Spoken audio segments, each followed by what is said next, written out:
Welcome, everyone. Welcome. It is late at night, 11:50 p.m. on the East Coast, and we have been really tackling this case with Nancy Guthrie, who's been missing ever since February 1st. And a little bit of a special program came on News Nation where the chief, I believe, was talking to Ashley Banfield on a segment on News Nation. The sheriff confirmed that the DNA evidence is missing case of Savannah Gerthy's mother. It is that. That was her.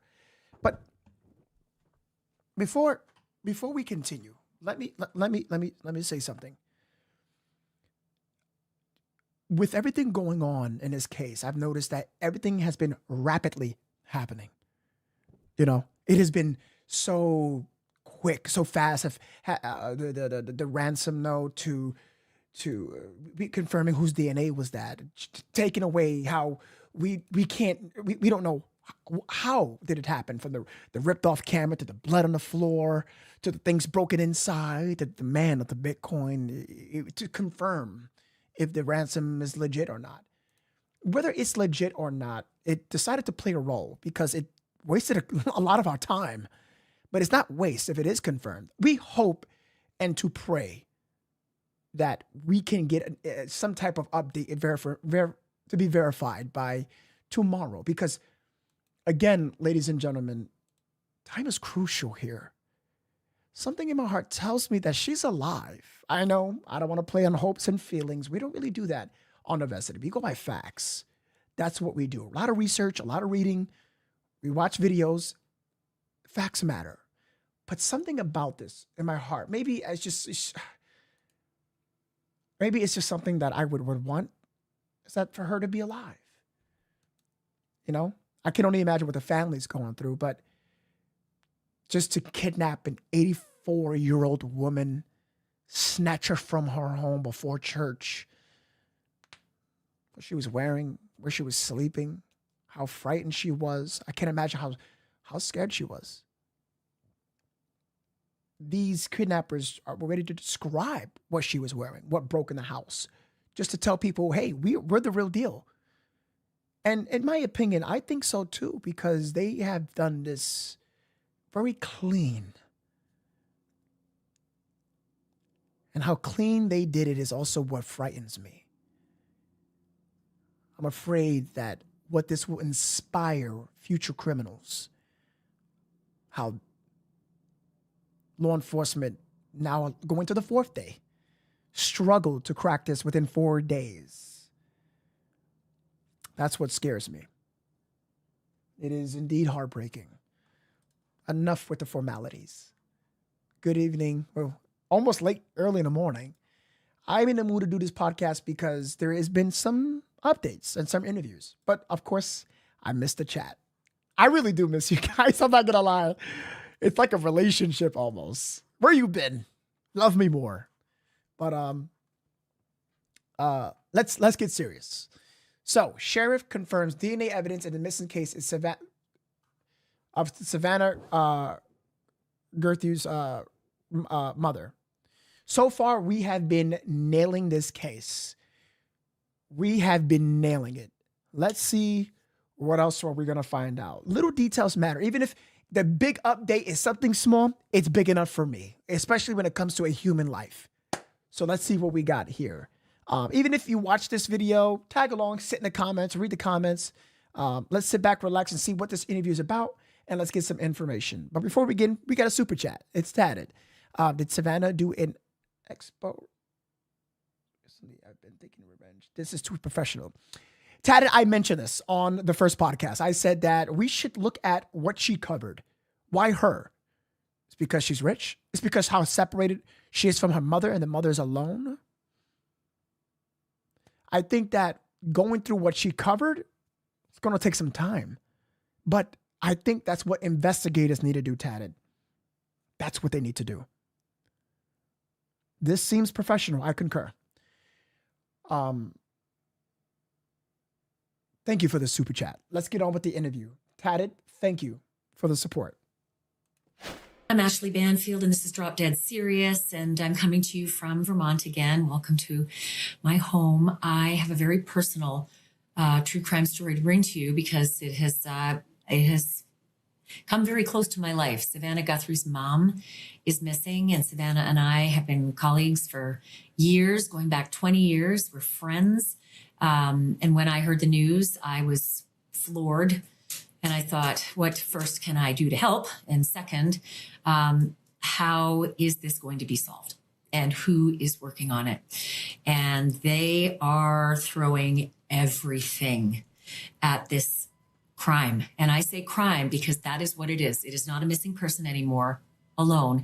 It is a criminal investigation involving a crime scene at Nancy Guthrie's home in Arizona. Let me get you up to speed a little bit on the stuff you're about to find out. I have had a very, very long and in-depth conversation with Sheriff Chris Nanos of Pima County in Arizona, and he was extraordinarily forthcoming with information. I am going to talk to you in depth about our investigative information and interview. And there is information about DNA.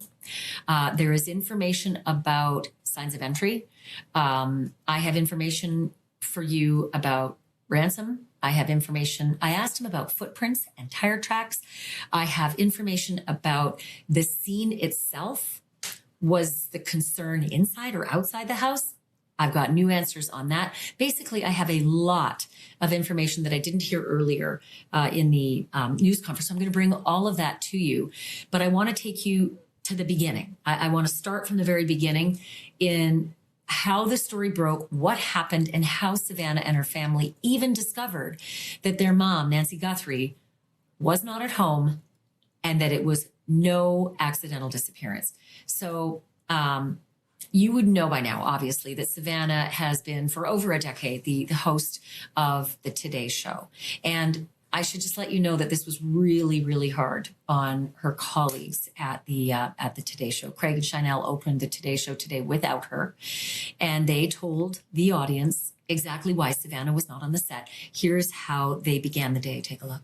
Right to what is a deeply personal story for us. Nancy Guthrie, Savannah's beloved mother, has been reported missing in Arizona.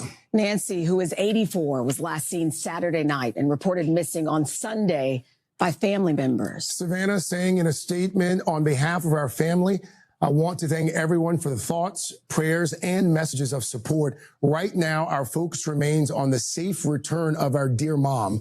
We thank law enforcement for their hard work on this case and encourage anyone with information to contact the Pima County Sheriff's Department at 520-351-4900. So Savannah's mom, Nancy, is 84, okay? And she was reported missing on February 1st from her home in the Catalina foothills, and that's just north of Tucson, Arizona. You should know that the call came in mid-morning on that Sunday. Okay, Feb 1, and it has been around the clock since then. Family members said that they were first alerted that something was wrong when somebody from Nancy's church reached out and said that she wasn't at church Sunday morning.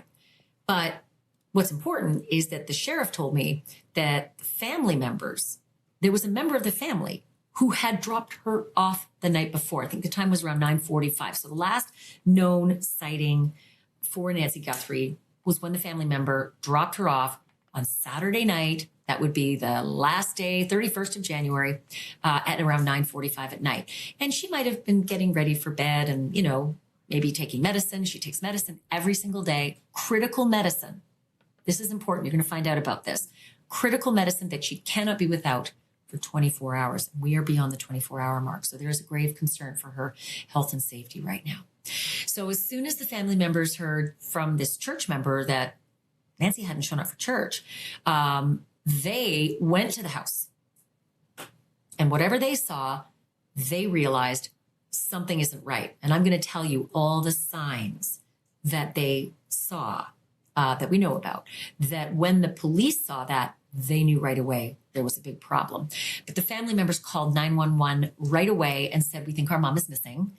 And so the police arrived en masse, and At first, they thought with this early information that this might be elderly woman, 84 years old, maybe wandered off, maybe signs of dementia, that kind of thing. No. Nancy Guthrie does not have any dementia. She is, as they say, sharp as a tack. So this was not a wandering situation with an older woman. This was something different. And so a massive search followed right away. There were ground crews, canine teams, drones, aircraft. Get this, more than 100 sheriff's department vehicles and law enforcement vehicles surrounded Nancy's home and began the investigation. Homicide teams came right away, even though they thought this could be a missing person, right? An accidental or a forgetful or something. Homicide teams were in that house right away. And that was the indication there's something more here, right? So what began as the missing persons case, that has now escalated into something way more serious, because now the search and rescue operation has been stopped. And it has been stopped, they say, permanently, unless and until there is a reason or an indication that they need to reignite it. That worries me. And you're going to find out why. Because clearly the word that comes to mind is kidnapping. And so I asked the sheriff, do you have a kidnapping on your hands? And he was very blunt with me. You're going to hear that in just a moment. What he said was the indications at the home, were so suspicious and unusual and unsettling that all indications early on made them believe that it was a criminal investigation. And as the day wore on, it 100% became a crime scene and a criminal investigation. So the Pima County Sheriff, Chris Nanos, confirmed that investigators say Nancy Guthrie's disappearance is a crime. And after processing the home, the sheriff actually said that there were things that not even seasoned detectives, but all the detectives realized right away. And I know what you're thinking, maybe she was picked up for an event with somebody else and just didn't take her cell phone or forgot to tell the family members. Thank you, Deborah. Something like that. Love you too. It's nothing. Family wants to be really clear about something right away up front. They say that she was of sound mind, fully competent in that way. The only thing that Nancy Guthrie has is physical ailments, just, mobility issues, the stuff that comes with age when you're 84. She took these daily medications, right? And it was very upsetting to hear Chris Nanos, the sheriff, say she has to take them every day. And in a 24-hour period without taking them, it can be lethal. Now, I don't know what kind of ailments she might have, but, diabetics, they can't be without daily medication. I mean, it can be really dangerous, right? And so what I can tell you is that Sheriff Nanos made it abundantly clear that the investigators do not believe that Nancy Guthrie walked out of her house of her own volition. They said she was taken out of that house, forced out of that house. They say she can't walk more than 50 yards on her own. So that might take you to a driveway, right? Might take you to a long driveway. But after that, it's not like whoever takes her or forces her is going to be able to walk her a long way away to a waiting vehicle that was trying to, spirit themselves away from any cameras that might see them. Nancy Guthrie couldn't walk that far. So now this sort of opens the mystery up, right? If someone's forcing her out of the house, where are they forcing her to? Because if she can only get, kind of to the driveway or just a little bit down the driveway, but barely much longer, there has to be a car in the vicinity, some kind of a vehicle. I asked the sheriff about this. You're going to hear from him and what he had to say. And actually, he was quite surprised at the line of questioning. So I've already said they don't believe that she left alone. But more troubling than that, the authorities have confirmed that her cell phone was at the home. There is a local report that says her purse, wallet, cell phone, vehicle, all found at the home. I'm going to add to Ashley. Purse, cell phone, Apple Watch. That's all these elements are important. And let me explain why. Some people tend to forget. Phone in pocket, Apple Watch, purse, keys, but these are all specific items to show that, hey, if I wanted to leave on purpose, will I forget all those? Am I to forget that? You see, if she was to have some type of episode, some type of cognitive issue at later that evening, which is rare because why have it at that time? But also the house is a mess. There's blood on the floor. There's proof of forced entry. She disappeared. Gone. She's unable to walk past 50 yards. But people think that she's just walked out. Unacceptable. No. Obviously, she was taken against her will. Kidnapped. Seems like a tough, sweet woman, but she looks pretty tough enough to fight. Because why is there blood on the floor? If she just completely gave up and listened and said, okay, I'll walk with you. Obviously, something happened in the home. Might I remind you? They said in the home, things happened was enough for them to realize, okay, something happened. Because if you're telling me right now, there's only blood that we see outside. What happened inside? You see, the ransom note indicated items that were broken. Blood outside, items that were broken inside. Well, that sounds similar to what authorities are saying.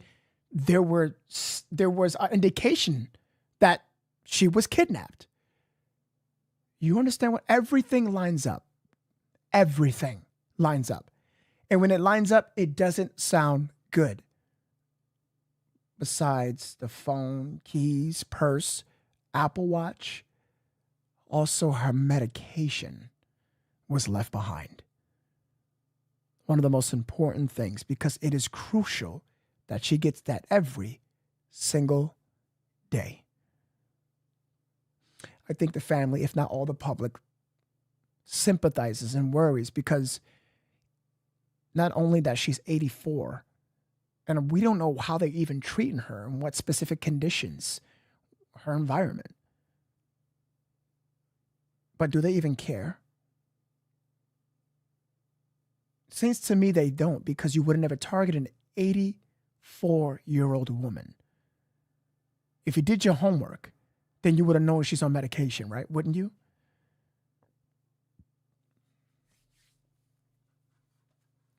Do me a favor. I didn't even mention this so far today. Please hit the like button. This is the third podcast today. I bust my ass today for you guys. So, please, it would mean a lot. Share this out if you can. Subscribe if you're new.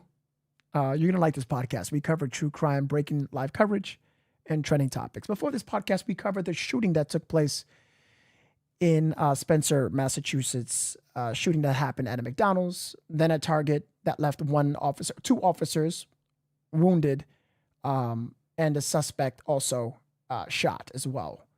So we cover that. That podcast is right before this one. You can take a look, listen, chime in. Very, very, very good podcast, I can say. This one will be just as good, very informative, especially with Ashley Banfield here, giving us some details and her perspective, which is it's phenomenal. It's phenomenal. I love it. I love it. News Nation did a very good job with Brian, Anton, and Ashley. Let's continue. But thank you for whoever hit the like button. That, guys, you don't understand that. Just that little thing means a lot to me. Thank you. Sheriff confirmed definitely the cell phone and her vehicle. He was going to look up just to double check on the purse and the wallet, but it sort of stands to reason, doesn't it? You know, if you're leaving your home and you're leaving your cell phone and your medication. And I should tell you, the sheriff talked why they believe that she's without her medication. We'll talk about that in just a second. The detectives are now Thank you, Noodles. fanning out all throughout the neighborhood, going door to door, asking people, help us, give us anything you have. If you have knowledge, if you saw something, there was a vehicle you'd never seen before, didn't think much of it, no detail is too small. We always say that. No detail is too small.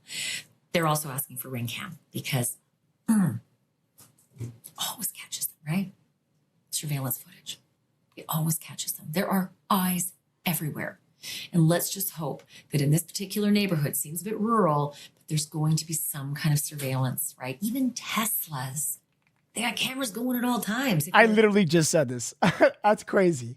That is crazy. I said even Teslas, any camera feed that they can possibly get. Please, if you have a Tesla, you own one in the surrounding neighborhood, please look at your cameras. Please. That will help. After this video, we're going to go back to the home. I'm going to take you guys back to that home. There's something I need to show every single one of you in the comments. So don't go anywhere. Put me up on your TV, put the headphones in, put the TV on. Even if you have to go to sleep to this podcast, do that. Because we're going to be here for just about an hour. That's all. Not 4 hours like we did, 5, 6, just an hour. Because there's some things I need to show you.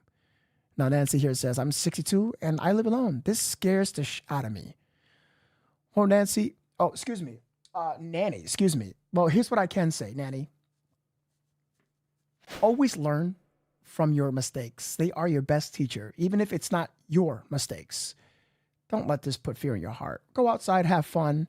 This sadly happened to an individual, but always learn. Be cautious. Put on a couple of cameras. It's your Second Amendment if you like. Education is important and it's vital. It's paramount to your health and your well-being. This is why we hold this podcast. Learn, but you'll be fine. I promise. If they have that setting, turned on, Teslas can actually operate as like a 360 camera. A bad guy can run by a Tesla and you can see it. Right? So there could be things like that. And then, of course, the ring cams. That's what they're really looking for. They're asking everybody for their surveillance footage, and they're already getting it in, and now it's just a matter of real-time eyeballs. And you know what that takes? It takes real time, one person on one camera going slowly so that you don't just miss a little figure. You can't just sort of half watch it or speed it up. It's one person looking at that in real time for the duration of the time that she's been missing. So 9:45 at night, you got to watch all those hours because you have no idea what the actual time of the disappearance is. So it is a very long and grueling process for law enforcement to go over cameras, especially multiple cameras, right? Cameras is a really interesting story at Nancy Guthrie's house because there are cameras in her house. And I asked the sheriff, inside or outside? You're going to get that answer and what they're doing with them right now. If there were cameras inside, that would have been the whole game, right? But they don't believe there's any cameras inside the house. They do say there are cameras outside the house and that they are reviewing, but it's not as easy, right? Just to grab a camera and push play. There are all sorts of issues with that. And so the sheriff is going to go through with you what they have to go through in order to access whatever's on the cameras. But that could be a boon, right? Huge amount of evidence. So they're in the process of doing that, getting into it to get it reviewed. And when asked whether Savannah Guthrie herself is there, she is. She beelined it from New York, right? She was supposed to be on the air this morning, but she was down in her hometown at her mom's house by today and helping. Sheriff Nano said that she's been incredibly helpful, and so has the rest of the Guthrie family. So that's really lucky. And I actually spoke to the sheriff about how knowledgeable Savannah is because she was a lawyer and she does a lot of true crime. So she's going to be extraordinary in terms of being able to provide detectives with all the things that they need and the things they may not even know about Nancy that they need.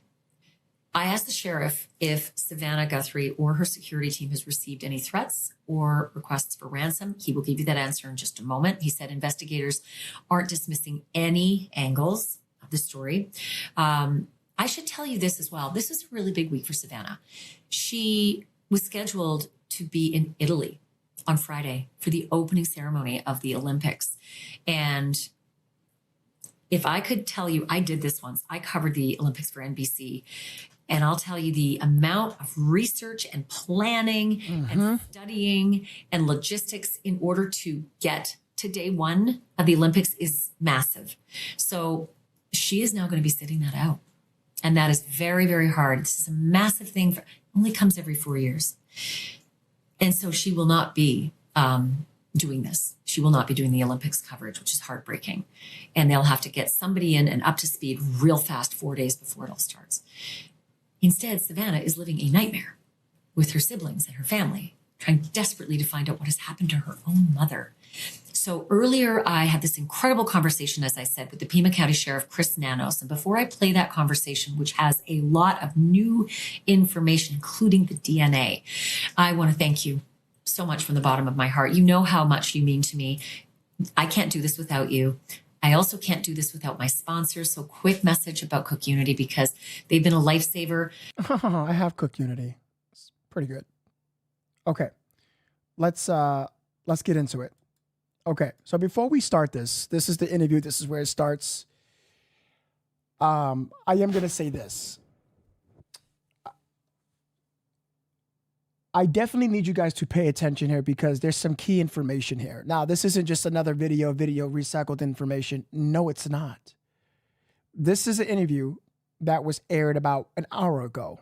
Literally, it was a late night premiere. I want us to tune into this. If this is going to help, I can at least use my audience to help. Now, I know how we feel about this gentleman. I know, but hey, he's on the case. I still believe in him. I get it. It's an investigation. 100%. And I respect this man at the end of the day. So let's see what new intel we're going to get. Remember the most important key information from the last podcast. FBI got this information, then told Savannah 20 hours later. It's ransom. This isn't new information. Well, not to them at least. Only to us. TMZ, KOLD, KGUN. Why? Why send it to them later? If authentic, why? Please like, share, and subscribe. I would appreciate that. Definitely do that. I would appreciate that. Thank you, guys. Confounding and pretty grueling. You know, it's never easy. These are tough cases, but I just have such confidence in my team that they've time and time again have proven themselves, and I just know we're going to get this resolved. Is there an area in Nancy Guthrie's house of particular interest where it was more clear that it was a crime than some other circumstance? You know, I wouldn't. Again, I can't talk to specifics about what we have in that home, but there is definitely, in our eyes, on our belief, evidence that shows and suggests that she was removed from that home and against her will, and we continue to look at some data that we think is available. It's just taking some time to get downloads in that, whether it's digital imagery from a camera to tracking a cell phone. There's just a lot going on in technological sense of gathering that kind of evidence. So that's all taking place. I think I mentioned we're working with a lot of partners, not just in the law enforcement community, but in the private sector. Some of the big corporations, Apple, Google, whatever, they're all jumping in. So it's never fast enough, right? So that's our challenge. There was a report that the front door was wide open. Is there any veracity to that report? You know, I don't know that that's accurate because it could be. I know that when we got there, the family was already there, and they'd already spent some time looking, as you would expect. Probably we got an hour delay there from them. Not anything intentional, just that they went and looked and made some calls, and then they decided we better call 911. So. Was the homicide team able to ascertain any unique footprints outside Nancy's home or even inside? I cannot give you that. I would tell you that it is our belief she did not leave that residence on foot. Did not leave the residence, the actual home itself on foot, did not walk over the threshold. That is correct. We do not believe she left that home by herself on foot. That did not occur. And she has a vehicle. We have that vehicle. She is very capable of driving. Her physical limitation is really just her ability to move, to walk and these things. But she's certainly got a very, like I say, very sharp as a tack mind is function. She's got her wits about her, and she can drive. So no. But purse, cell phone, keys, wallet, and what else was left in the home that would very much indicate you don't leave without? I don't know of all those items. I do know we've got her cell phone. The rest of those items, I really haven't heard that. Interesting. I heard you say earlier, cell phone, that you were in possession. I was going to say that. You see, this is the problem that I'm having. He just stepped on his own foot. I'm trying to be professional and nice and kind, but this is why I created my own podcast, because he did say,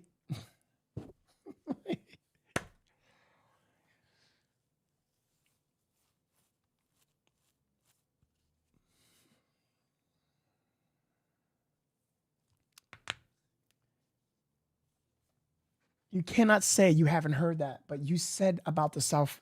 She just mentioned that. And we got to be careful here. Let me replay the part one more time.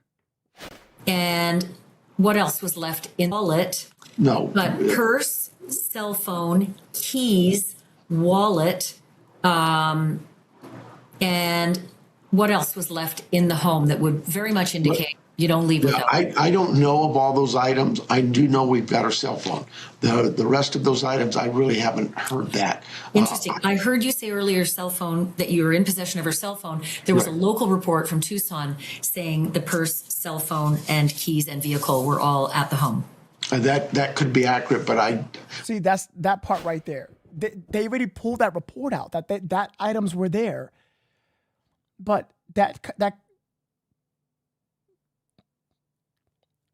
confuses me. Is that the vocabulary he's saying? I'm not trying to shoot this man out. He's probably working so hard. He's probably tired. And you're doing a great job, but we got to be accurate, especially when you have an audience.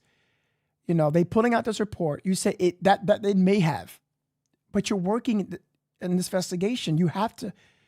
Do you not know this inside and out? Because I'm behind this desk and across the country, and I know the story so far inside and out, and I'm limited. You have unlimited resources at your disposal. You understand? It's yes. Even if you're telling the public, us, that, right? You want to call us sleuths? People hate that. I don't care. Call me as you can. I want to help my part because you asked for help. So it's important that you tell us the items. It's those that plays a key role. Let's just say nothing was taken except for this one item. Well, did you say that in the presser? That's why I didn't complete the presser, because you guys literally said there's literally nothing. And I heard half of it and I was disappointed. Again, I'm not trying to step on this man's toes. Not at all. But Ashley's saying, oh, wait, but you said that this was taken, the phone. Then you said, yeah, the phone is, but then one article, articles are saying, yeah, but these are taken. But you said, oh, I'm not sure. How can you not be sure of that? That's okay. All right. And keys and vehicle were all at the home. That could be accurate, but I can't speak to that. I'd have to ask my team. Okay. Is there any missing bedding from the home? Again, I can't speak to that. Okay. Was there any blood found in the home? There's DNA evidence we believe that we have found that we are going to submit, has been submitted for rapid DNA testing. Once that breaks down to us, I think we had to get it up to Phoenix. Everybody's rapid DNA testing machine here locally, for whatever reason, was out of service. But that is being looked at. Once we get that, we will submit what we can to CODIS and whatever else, whatever other DNA companies we need. Those things will be rush orders. We use here from the Sheriff's Department, DL Labs, and they do us pretty good on rush orders that Thank you, can get us Dracarys. usually 5 to 10 days. Are you able to tell me where was the DNA found that would indicate that this was DNA that was valuable to you? It's from the home is all I can tell you. Door handles I cannot go there. Yeah. and first floor? The reason being, Ms. Banfield, is simply this. I can tell everybody, we're not trying to be secretive. We understand everybody really wants to know what's going on there. But there are certain things in that home that we know only the intruder knows about, and the things that occurred. And we don't want that information out. We need to protect. Fully respect that. Yeah, I have been to this rodeo many times, and I understand your limitations, and I respect them without question. I'll ask. Please feel free to tell me if you can. Thank you. I just don't want to come I won't across hold it against you. I appreciate you. Thank you. Cameras. I heard you say in your press conference there were cameras at the home, I believe, but I wanted to ask you if there are cameras inside the home and outside the home. I know cameras outside. I don't know what was found inside pertaining cameras. I really just don't know that. But I do know they found some cameras outside that we're trying to get help from the companies and the makers of those cameras to see what else we can get out of them. So you're looking to access them, but at this point, it's an access issue. You haven't been able to actually. Yeah, correct. Yep. Yeah, they could be, they could be cloud-based. We're not finding that. It could also be just on a server somewhere. We would rather than ourselves go into it, let the companies that are experts in this to take their time and get us what we can. And of course, Savannah and the family would probably be privy to passwords with an elderly relative. We all have elderly relatives. Oh, sure. And the family is so cooperative. They're every time they want their mom back. And Savannah, with a criminal justice background and a lawyer, is going to be extraordinarily helpful as She has been. She has been. as a teammate, more so than the average victim's family member might be. Oh, yeah. I don't know what an average victim family would be like, but I would They don't tell think you like that, you. They don't think like you. But Savannah is brilliant. Yeah, I've no doubt. I have no doubt. We used to work together, and we're colleagues and we're friends, and so this is very personal to me as well as it's I'm my sorry. God, for my friend. She's a good lady with a good heart, and we're not going to give up. We'll get to there. that. License plate readers and other ring cameras and license plate readers in that vicinity. Have you been able to get them? Have you been able to look? All of those things have been requested for preservation, have been sent to us, so we're in the process of doing all that. I know how upsetting it can hear because we're not hearing things we want to hear. We want to hear progress, something done. He hasn't said one thing that has been fulfilled when it comes to extracting data from the camera, DNA evidence, the vehicles. Nothing. Like he has it. And here's what I do know. When it comes to specific agencies, enforcement, now multiple agencies involved, even Border Patrol, right? But obviously him being the lead here, I can confidently say he 100% has way more information that he's saying. He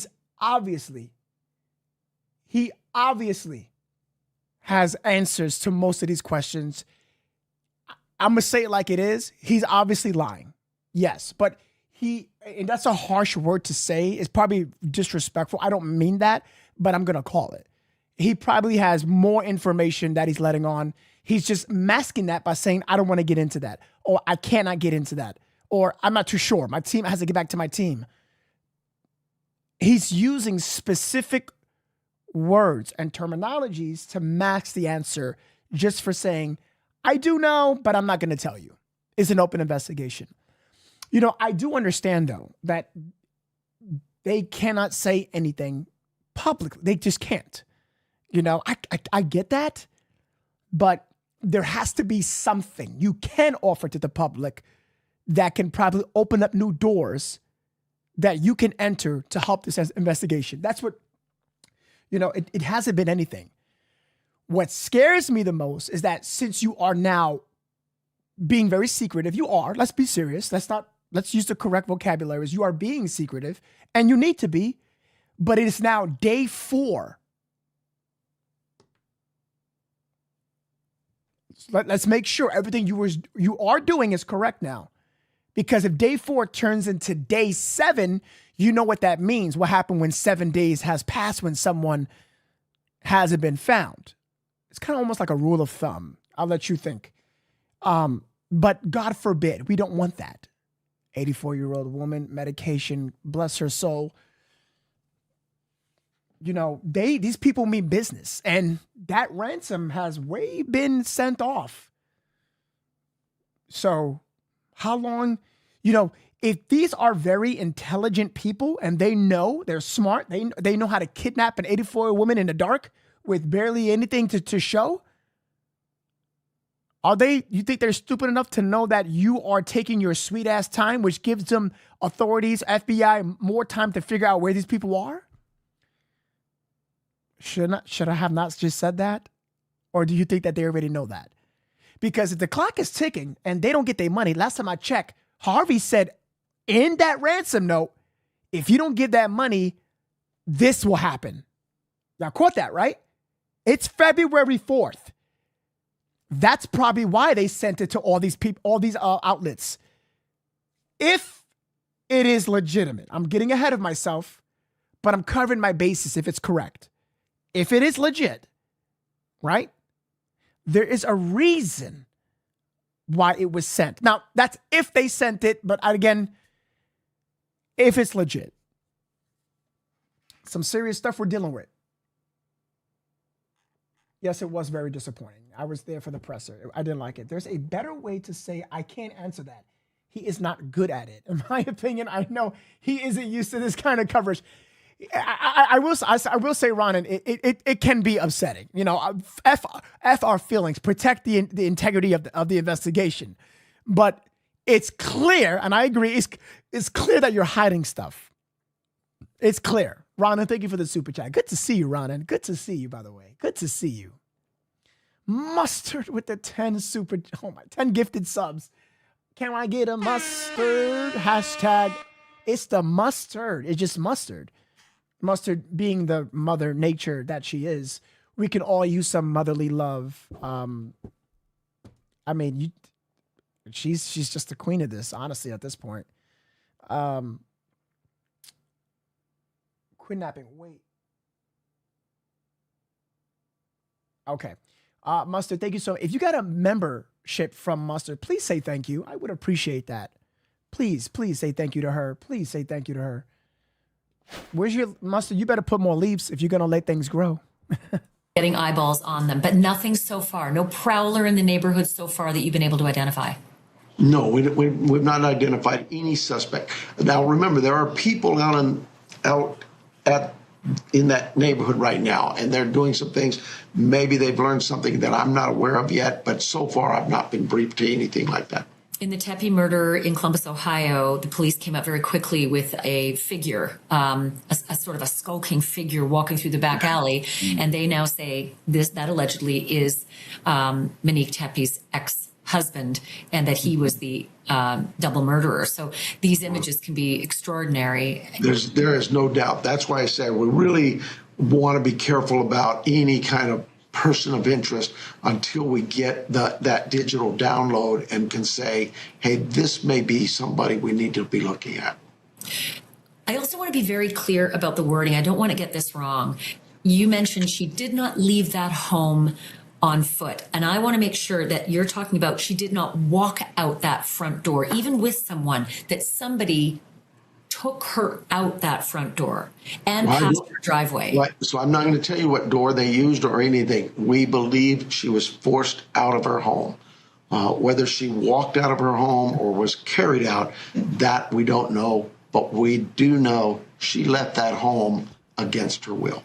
Okay, and thank you for the clarity. I do remember hearing you say that Mrs. Guthrie, her limited mobility limits her to walking barely 50 yards, which would indicate that a car would have had to be close by in order to make some kind of egress. Did you find tire tracks? You should have this badge on you. You think like us. Yes, that's exactly right. We agree. We think that, look, the family tells us she couldn't walk 50 yards. You just couldn't.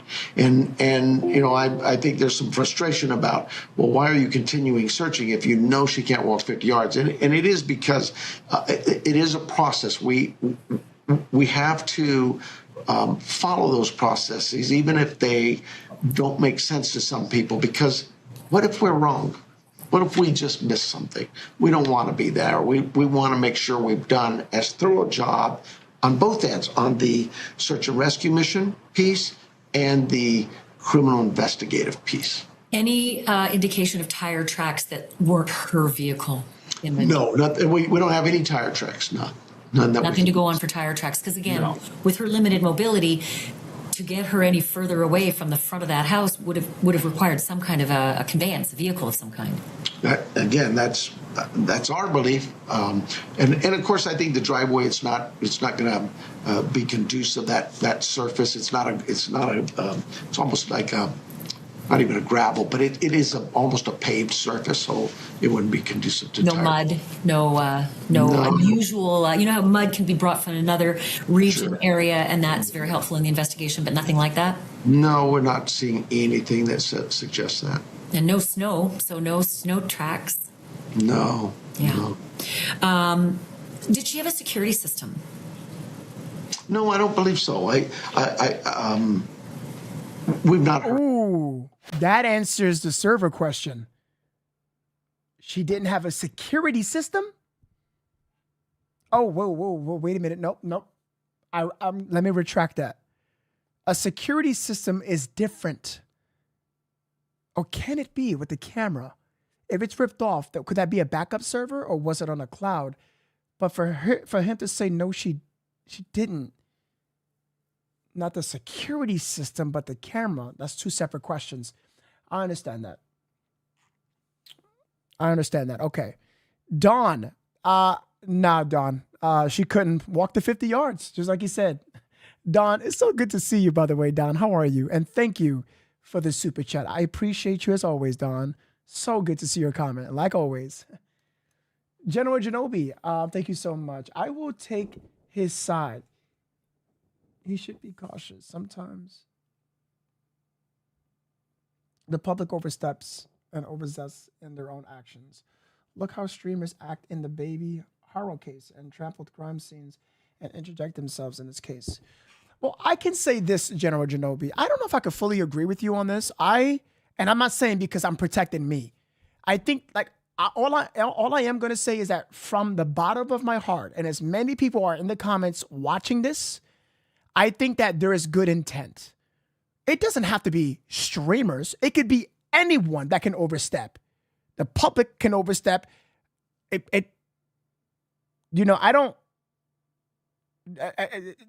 Some people just want answers. And I do understand you, though, General Genobi. I do understand that. Many people find a connection to this because they can relate to this because their mother was sick, harmed, kidnapped. I do understand you, General Genobi. I can't knock you for that.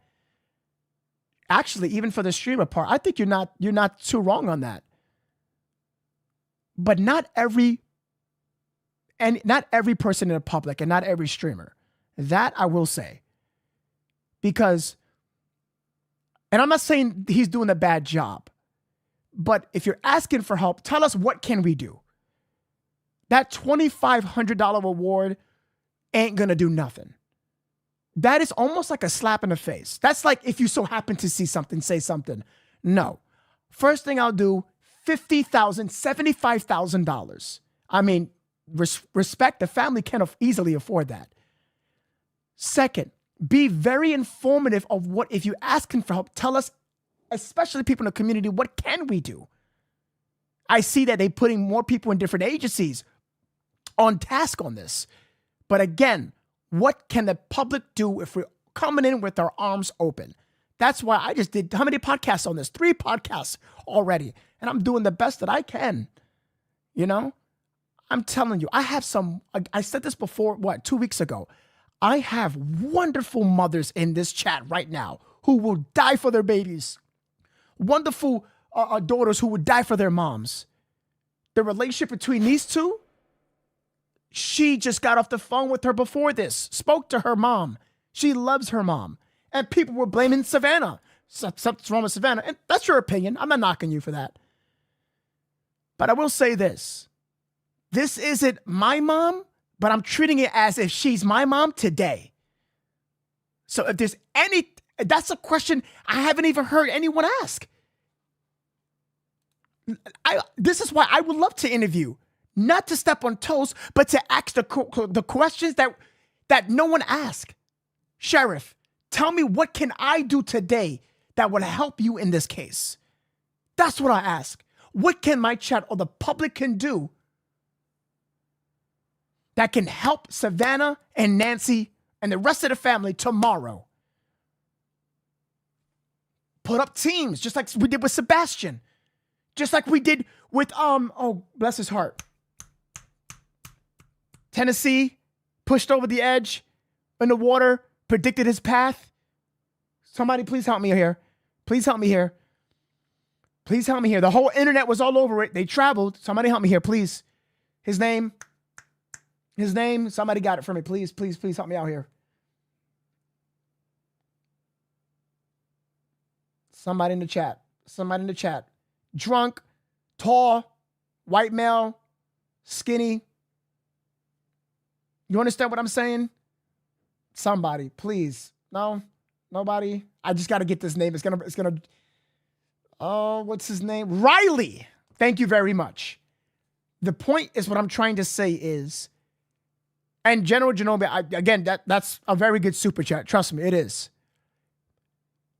I know what I'm capable of and I have a blessing of a chat. Yo, guys, you guys are my blessing. But together, let us be their blessing and ask the correct questions if you're asking for help. Are we on this? Can we agree on that? If I'm wrong, let me know. And I'm sorry if I am. But I don't think this time, I am wrong. Right? Savannah doesn't even know I'm streaming. She doesn't even know me.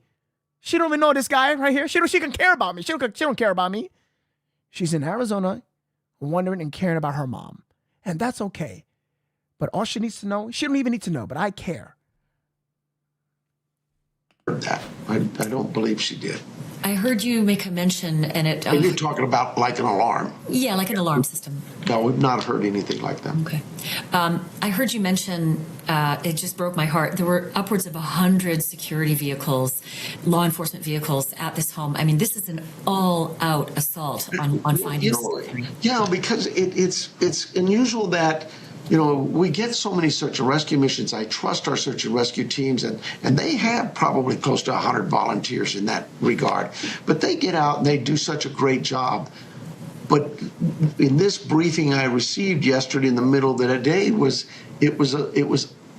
a briefing that alerted me to something at that house that said, General Genobi, I know. Not right. You're so good. You're so good. You've been doing this I love for 50 you. years. You get a gut instinct. I've had gut instincts before and been wrong too, so trust me.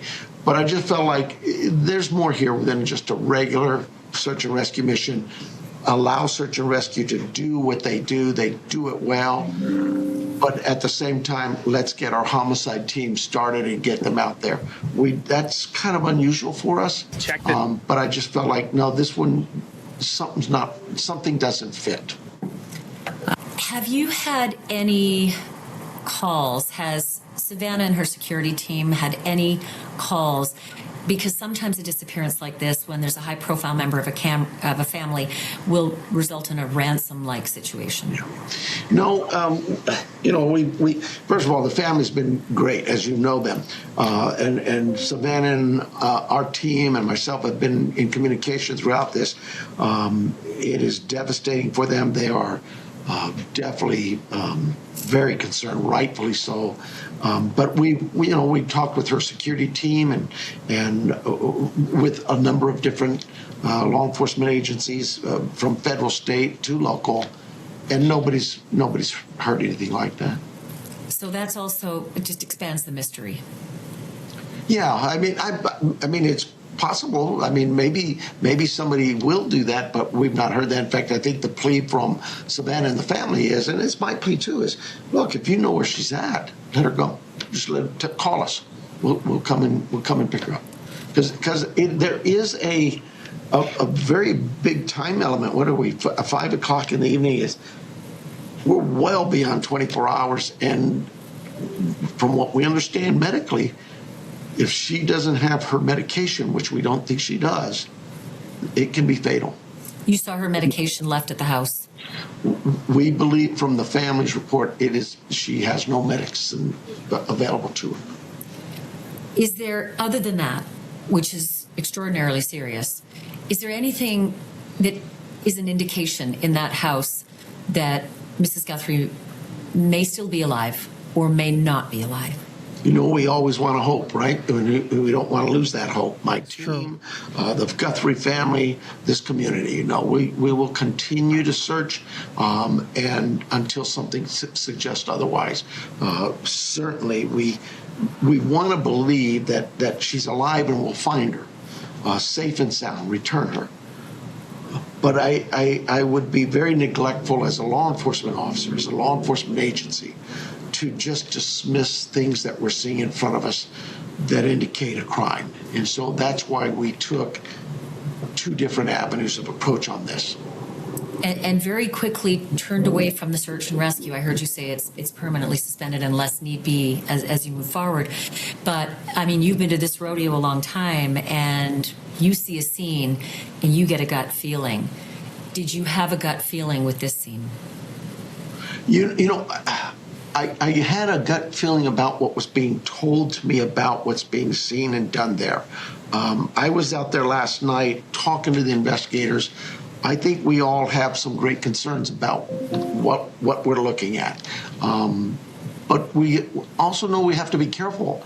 I mean, we hope that, you know, it's happened before. The police, the sheriff is, this person's dead and this, that, and that. And then I say, you know, some hospital calls and says, hey, I think I've got this lady in my hospital room. So, you know, we're never going to give up hope. That's why you guys are so critical to us. Somebody out there sees something, says, maybe they'll see her. We've gotten calls like that. Hey, I think I saw her in Flagstaff. Hey, I think I saw her here. And so we'll chase those leads down. Can you send more pictures to us of Mrs. Guthrie? I'm sure the family has supplied you with lots, right? No, we really haven't. I think that is the most recent, what they just defined. Right.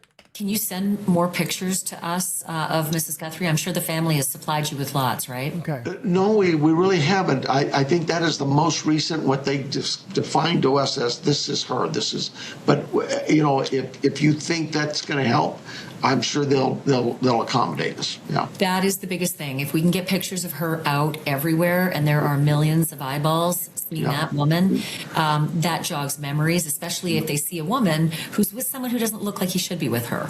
And I'm not saying it's a he. No, I understand. You know, I'll talk to our team and see what they've done in that regard. But yeah, that's something that's not even really become an issue. I think the family felt comfortable that this one will identify her. So. Have you had a chance to track down any staff members who work with Mrs. Guthrie or do contract work at her house or clean or caregive or do odd jobs, any of that? Have you got a list of all the people? Yeah, that's part of the process. You know, we know she's, you know, a gardener, a pool company, a landscaper, a house servant, whatever it may be. We've got those names, and we've contacted some. We're in the process of contacting others just to get a feel from them, a sense from them. One, do they know anything? But more importantly, maybe learn something from them about her daily habits and what the house should look like or the yard should look like, those kinds of things. Yeah, I mean, that's a good point, given the fact that you feel strongly that there's a crime that was committed in that home and that she did not leave of her own volition, which would tell me that there's either blood or there is a disaster area. There was like a scene of a struggle. Would it be fair to say there was a scene of a struggle? I cannot get into that. I'm sorry. I just say the condition of the home as it was represented to us before we even arrived was of concern. When we got there, that concern did not diminish. Can you expound on that, the concern of the home before you arrived? Well, I'm just saying when I got briefed, I think it was almost 2 o'clock in the afternoon, patrol units had responded. They called out search and rescue, and they just saw some things that were concerning to them. And I looked at it and thought, yeah, this is unusual. And that leads to that ransom note being, hey, yeah, we know what's broken. Nina, don't tell me what I am or what I'm doing in the chat. I would appreciate that. Nina, I am paying attention. Just focus on what's being displayed. This ain't old. This came out going on 3 hours. And actually, there's a new segment that just came out just 1 hour ago and a few minutes ago. So we're gonna watch that. I'm not gonna go with recycled information. Arizona Family 3 TV came out with another video talking about the ransom note, but I think that tends to be recycled. I don't want to do that. But with Brian Enton saying no suspects or motive, I want to talk about this.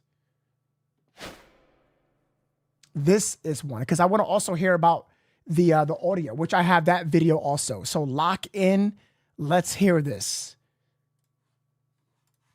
Apologies. We just got a hold of something. We just got a hold of this police scanner audio from when Nancy was first reported missing on Sunday. I want to play it, and then I want to get to you, Brian, on your take on it. Let's take a listen. Nancy, a white female, 84 years of age, 5'2" medium build, powder blue. After 2,200 hours as of yesterday. Nancy has high blood pressure, pacemaker, and cardiac issues. Brian, that's cardiac issues. key, right? When we talk about the medication, when we talk about the pacemaker, that is a race against time. What did you take away from that audio? Yeah, I mean, I pick up on the pacemaker comment. We've reported that she has the pacemaker, that it connected to the Apple Watch, that the Apple Watch was charging, and that the last time the pacemaker connected to the Apple Watch was around 2 a.m., which is presumably around the time she was kidnapped, because that's why it stopped connecting to the Apple Watch. So that's kind of what I was thinking about when I was listening to it. But yeah, it's key just because she's an 84-year-old woman who needs her medication. And I think that's one of the reasons it's sort of a race against time here. As more time passes and she doesn't have the medicine, the outcome looks more and more grim. Brian, what do we know about these ransom notes? One to TMZ, one to a local station, I believe, in Arizona. What can you tell us about those? Yeah, so it was an email to TMZ, Jesse. There was apparently some specific information in the note about what they claimed that Nancy Guthrie was wearing when she was kidnapped, and also some specific details from inside the house, and then a very specific amount that they were requesting money-wise. What we don't know is if any of that information's even right. I mean, this could all just be totally made up, someone who just emailed TMZ. There was also a Bitcoin account where they were requesting the money be sent. And then there was a similar message also sent to a local TV affiliate here in Tucson. Again, these could just be like idiots, trying to get money and thinking I'm going to email TMZ and try to get involved. We don't know. But the sheriff did put out a release afterwards saying they're taking it seriously and they are investigating whether or not it's real. And I asked at the press conference also about ransom, and they didn't deny it. He said something like, "Oh, we're looking into everything." He didn't say, "No, we haven't gotten any, requests for ransom." And they should be looking into anything. You also have to be careful not to compromise investigation. They might be even looking into see if anybody committed a crime if there was a fake ransom. So you've been at the house. I want to go back to something I mentioned before. Does it look like the camera was taken, the doorbell camera? Does it look to you like someone removed that camera, outside of her house? Because that would be a critical piece of evidence. I know we talked before about what it would actually show, given how dark it is. But does it look like that was removed? It does, and it's just, you can see in the video, there's just a mount there now. and the camera is gone. And I asked about that at the press conference. I asked the sheriff, do you think the perpetrator is the one who took the camera? And he said, we also noticed that the camera is missing and we're looking into it. So it's very strange that the camera is missing. The big question I have is, was the camera recording to the cloud? Many of these new Ring cameras and Google-based cameras record to a cloud. So even if it was removed, the video up until that point would still exist and they would be able to get it. We don't know the answer to that. It's kind of another strange part of the press conference, though. The sheriff said they're still having issues getting certain surveillance video and they're working with companies, and he was frustrated by that. So maybe by now they've been able to, capture some of that video. But I guess if someone just grabbed the camera or grabbed it from the side or from behind, it may not even show anything. That's Brian Ensign. Very good. Very true. Very true. All right, ladies and gentlemen, I have another video to show you where Ashley Banfield, stunning new twist. Savannah's sister's car seized, cameras smashed.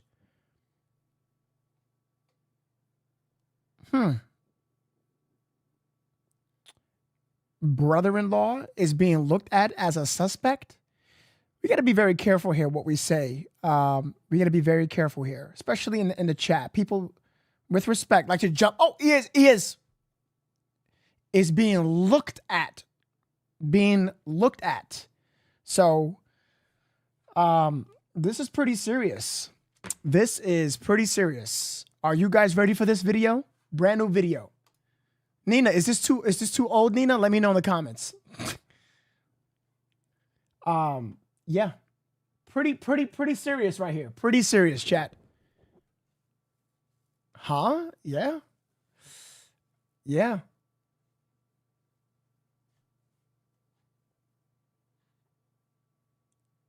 Yeah, exactly. I just like to be very careful because people like to mix words around. Just like we say with the ransom note, that could still be fake. It could be real, could be fake. It is looking a little more real, but yeah, let's watch. Hey everyone, I'm Ashley Banfield. And this Yeah, is I already have the link. What's your name? Barbarossa? Yeah, I have it already. I already have the link. Thank you though. Good job. Good job. Dead serious. I have some breaking information on the kidnapping of Nancy Guthrie, Savannah Guthrie's mother in Tucson, Arizona.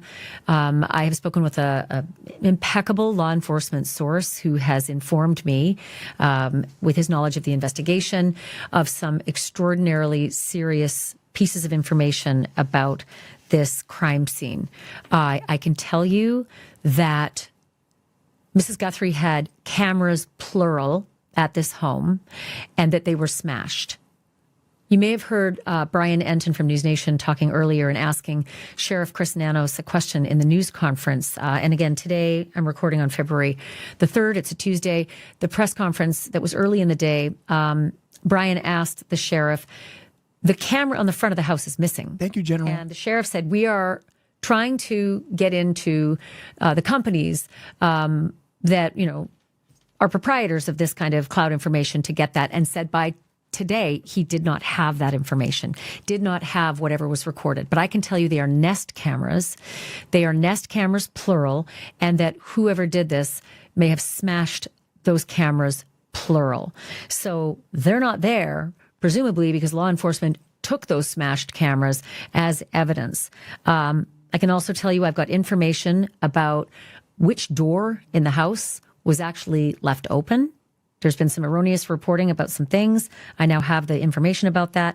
I can tell you about blood in the house. I can confirm. Brian Enton has some incredible reporting and pictures of blood outside the house. He's going to join me in a moment. We're going to talk about that. I can also tell you whose car has been towed into evidence. And I can tell you that there is a family member who is being heavily looked at right now as a potential suspect.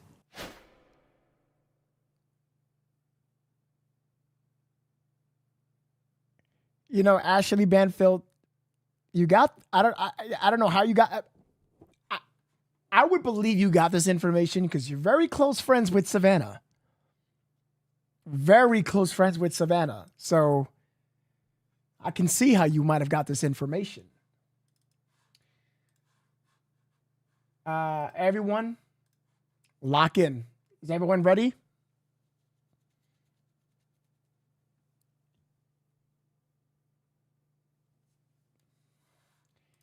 All right, let's watch this. Let's see. But guys, it's not it's again. Let's take a step back. It's not confirmed, but let's.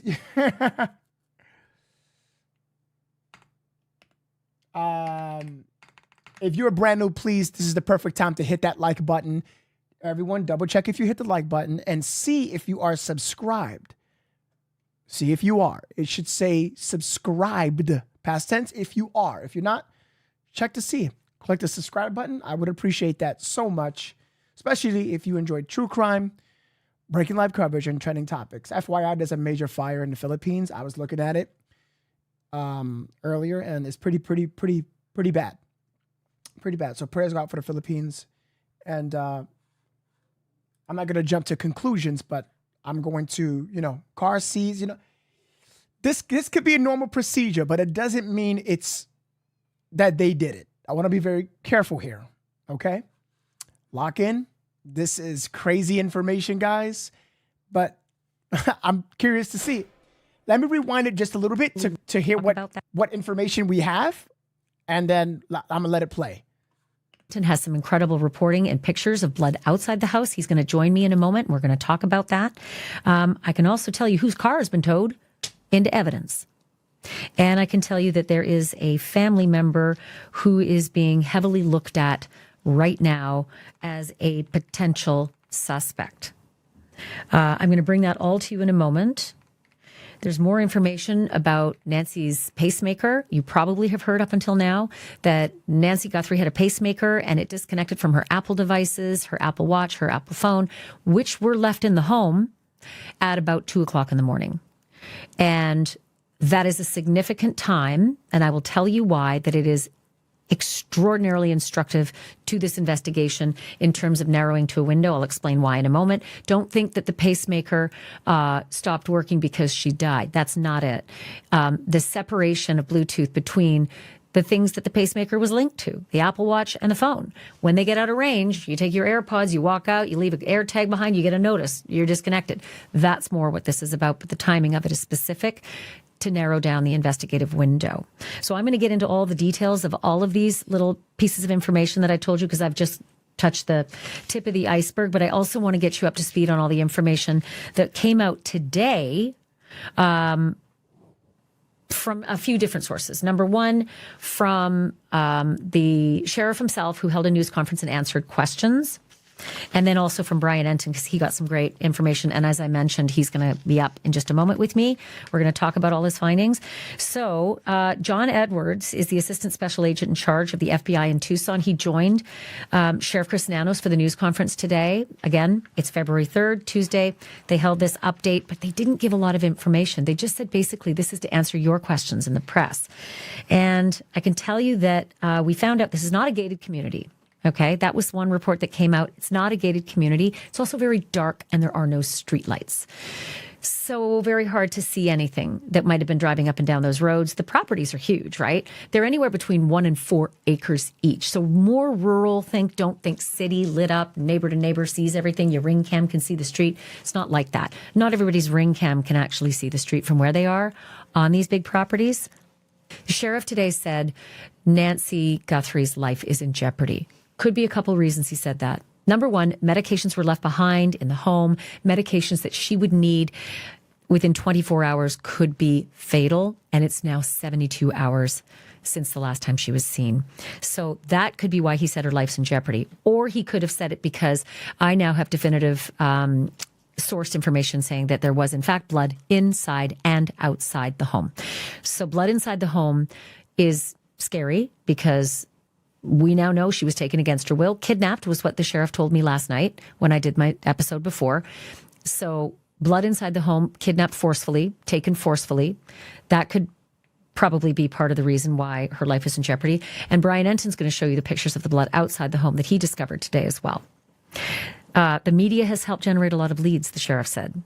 That's really important. He said, if you've got any information, 1-800-CALL-FBI.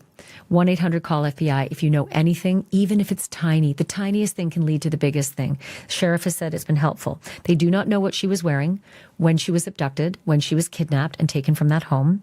They don't know if there were one or more kidnappers. Any indications she's still alive? Sheriff said, no idea. Can't tell you that. Is there a threat to the public? We were a little confused by the answer before. I think what he was trying to say was that we feel like this is an unusual circumstance. We don't think that this is going to be a serial kidnapping or whatever else has happened to Mrs. Guthrie, but there's someone out there that did this. So yeah, the threat is out there. He's not going to go as far as they did in Idaho early on and say there's no threat to the public, because Brian Kohberger was out there for, over 6 weeks and he's a threat to the public. But thank you. I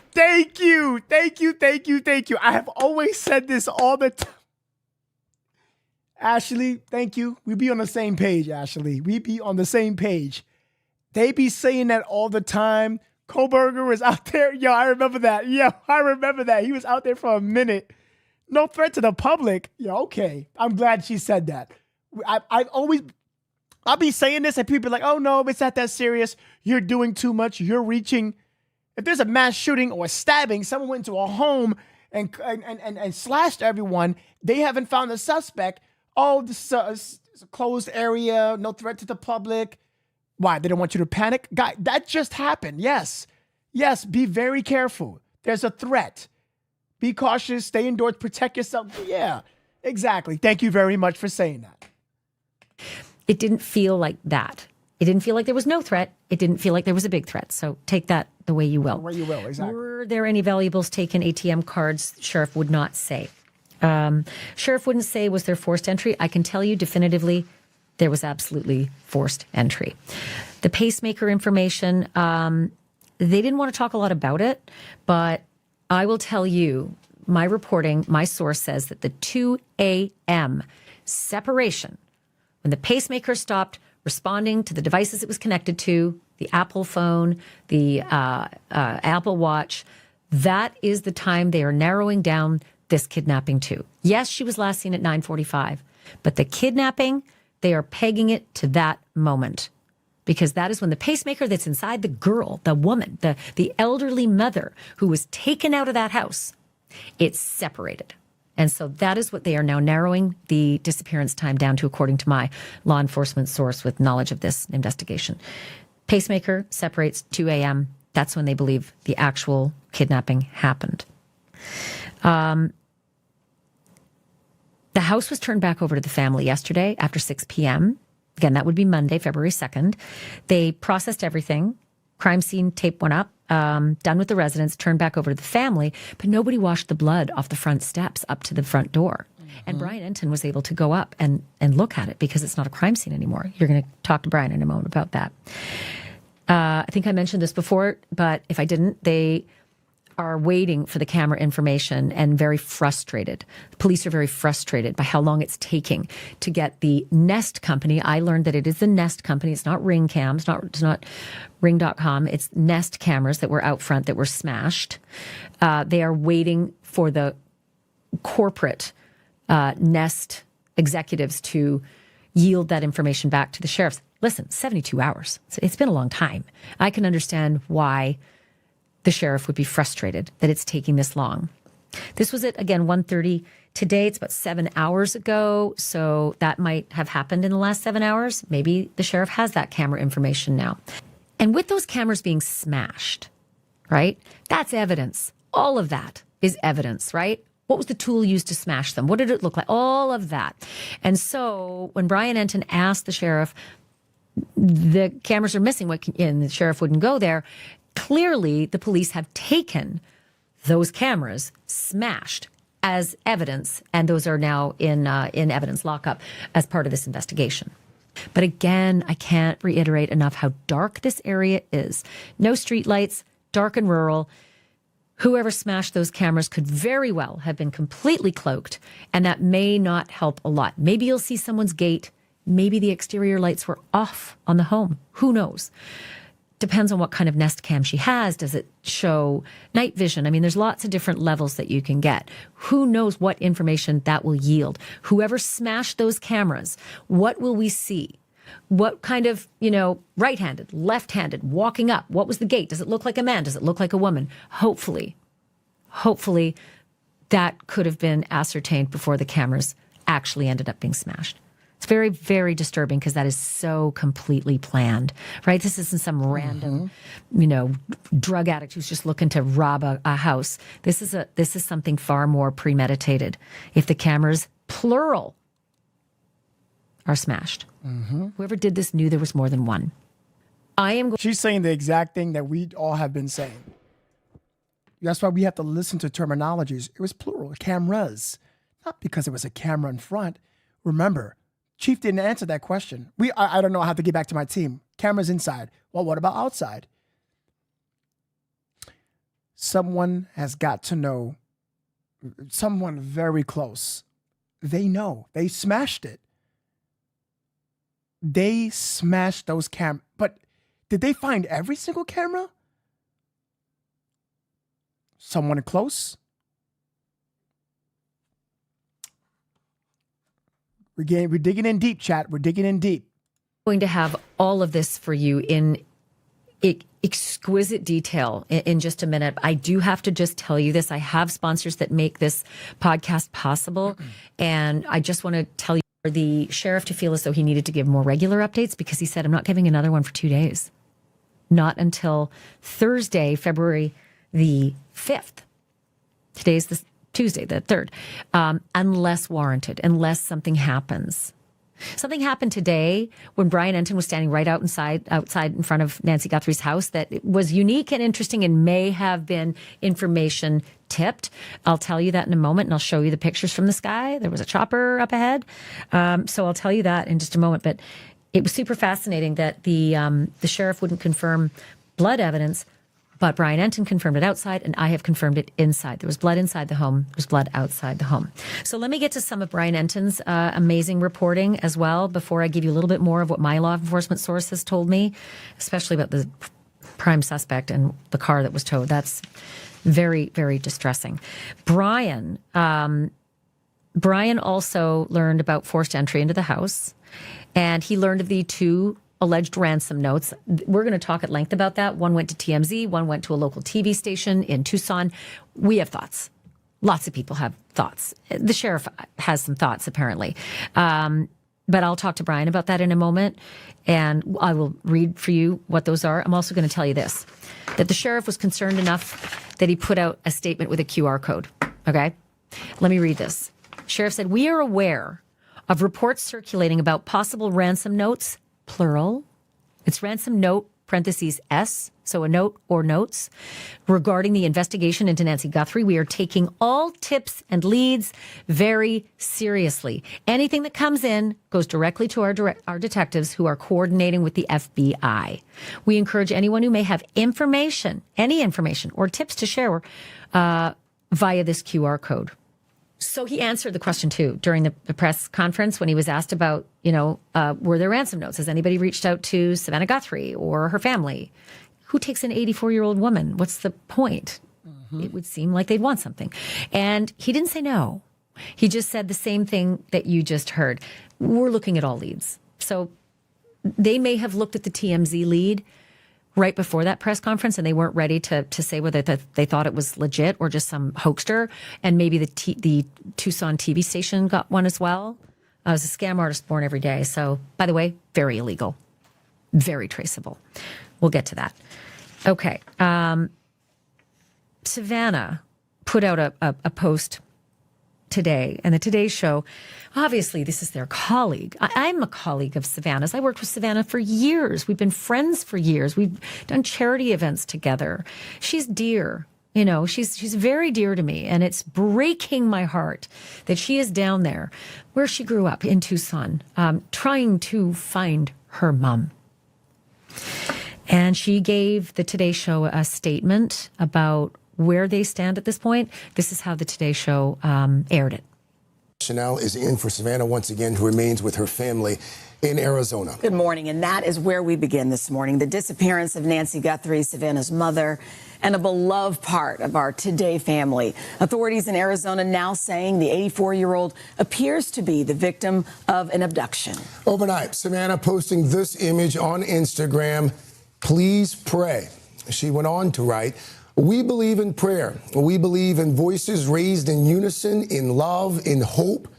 We believe in goodness. We believe in humanity. Above all, we believe in him." Helicopters showed up above Brian Enton while he was doing a live report today, above Nancy Guthrie's house. And it was the sheriff's helicopter. And there was a guy hanging out of it. And it was low. It was low enough to see him hanging out of it and looking around. And that wasn't the only emergency vehicle either. I'm going to tell you about that when I talk to Brian. There's another vehicle that was law enforcement related. And it does speak volumes to what might have happened that sent those two vehicles out, the helicopter and the pickup truck. Tell you that in a moment. First, let me tell you some devastating stuff. So my law enforcement source tells me that the back door of the Guthrie home was the door that was left wide open. Was it the point of entry? Was it the point of egress? Don't know that. But it was open, wide open, and it was in the back, not the front. Brian Enton saw blood at the front door. So did a struggle happen at the front door? Was there a doorbell rung at 2 a.m.? Why was the back door open? A lot of questions there. But the back door, according to my law enforcement source, was left wide open. I told you already, 100% blood inside the house. My law enforcement source told me that police have now towed and impounded the vehicle belonging to Nancy Guthrie's daughter, Annie Guthrie. This is important because you've heard that the last point of contact with Nancy Guthrie was when she was dropped off by her daughter at 9:45-ish at night on Saturday night. So Annie Guthrie, and possibly her husband as well, Tommaso Cioni, were the last people to see her at 9:45 at night, Saturday night. Sunday morning, 11 a.m., church members reached out to the family. Hey, your mom wasn't in church. Not normal. She's always there. What's up? Family member goes over, calls family member or members, goes to the house, calls 911, and the investigation begins. But they have towed Annie Guthrie's car.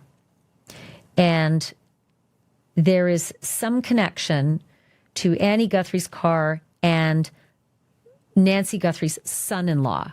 That would be Annie's husband, Tommaso Cioni, age 50, from Tucson, Arizona, married to Annie P. Guthrie Savannah.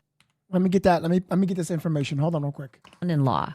That would be Annie's husband, Tommaso Cioni, age 50, from Tucson, Arizona, married to Annie P. Guthrie Savannah's sister. And my law enforcement source tells me that Tommaso Cioni is the prime suspect in this case. Again, law enforcement source tells me that Nancy Guthrie's son-in-law, married to Annie Guthrie, Savannah's sister, is maybe a prime suspect in this case. Now, hold on now. Listen to me. Please listen, everybody on this podcast. We do it right on this channel. Maybe. Which means possibly.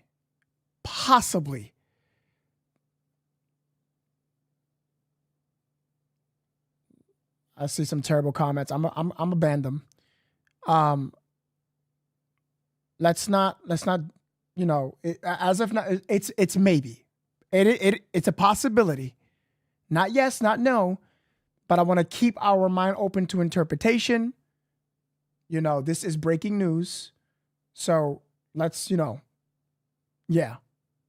our time. That's why we're watching this. That's why we're getting these updates live. We do this every single day. Lock in with me. Let's see. Lock in with me.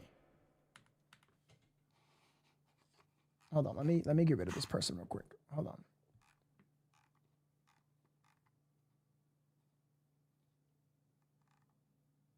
Give me 1 second.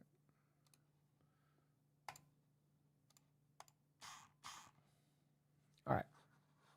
That Nancy Guthrie's son-in-law, married to Annie Guthrie, Savannah's sister, is maybe a prime suspect in this case. At the very least, let me tamp that down, because sometimes it's the first person you're looking at, not prime as in there's no one else. Okay, so let's be really mindful of that. Yes, exactly. Families are always looked at first as well.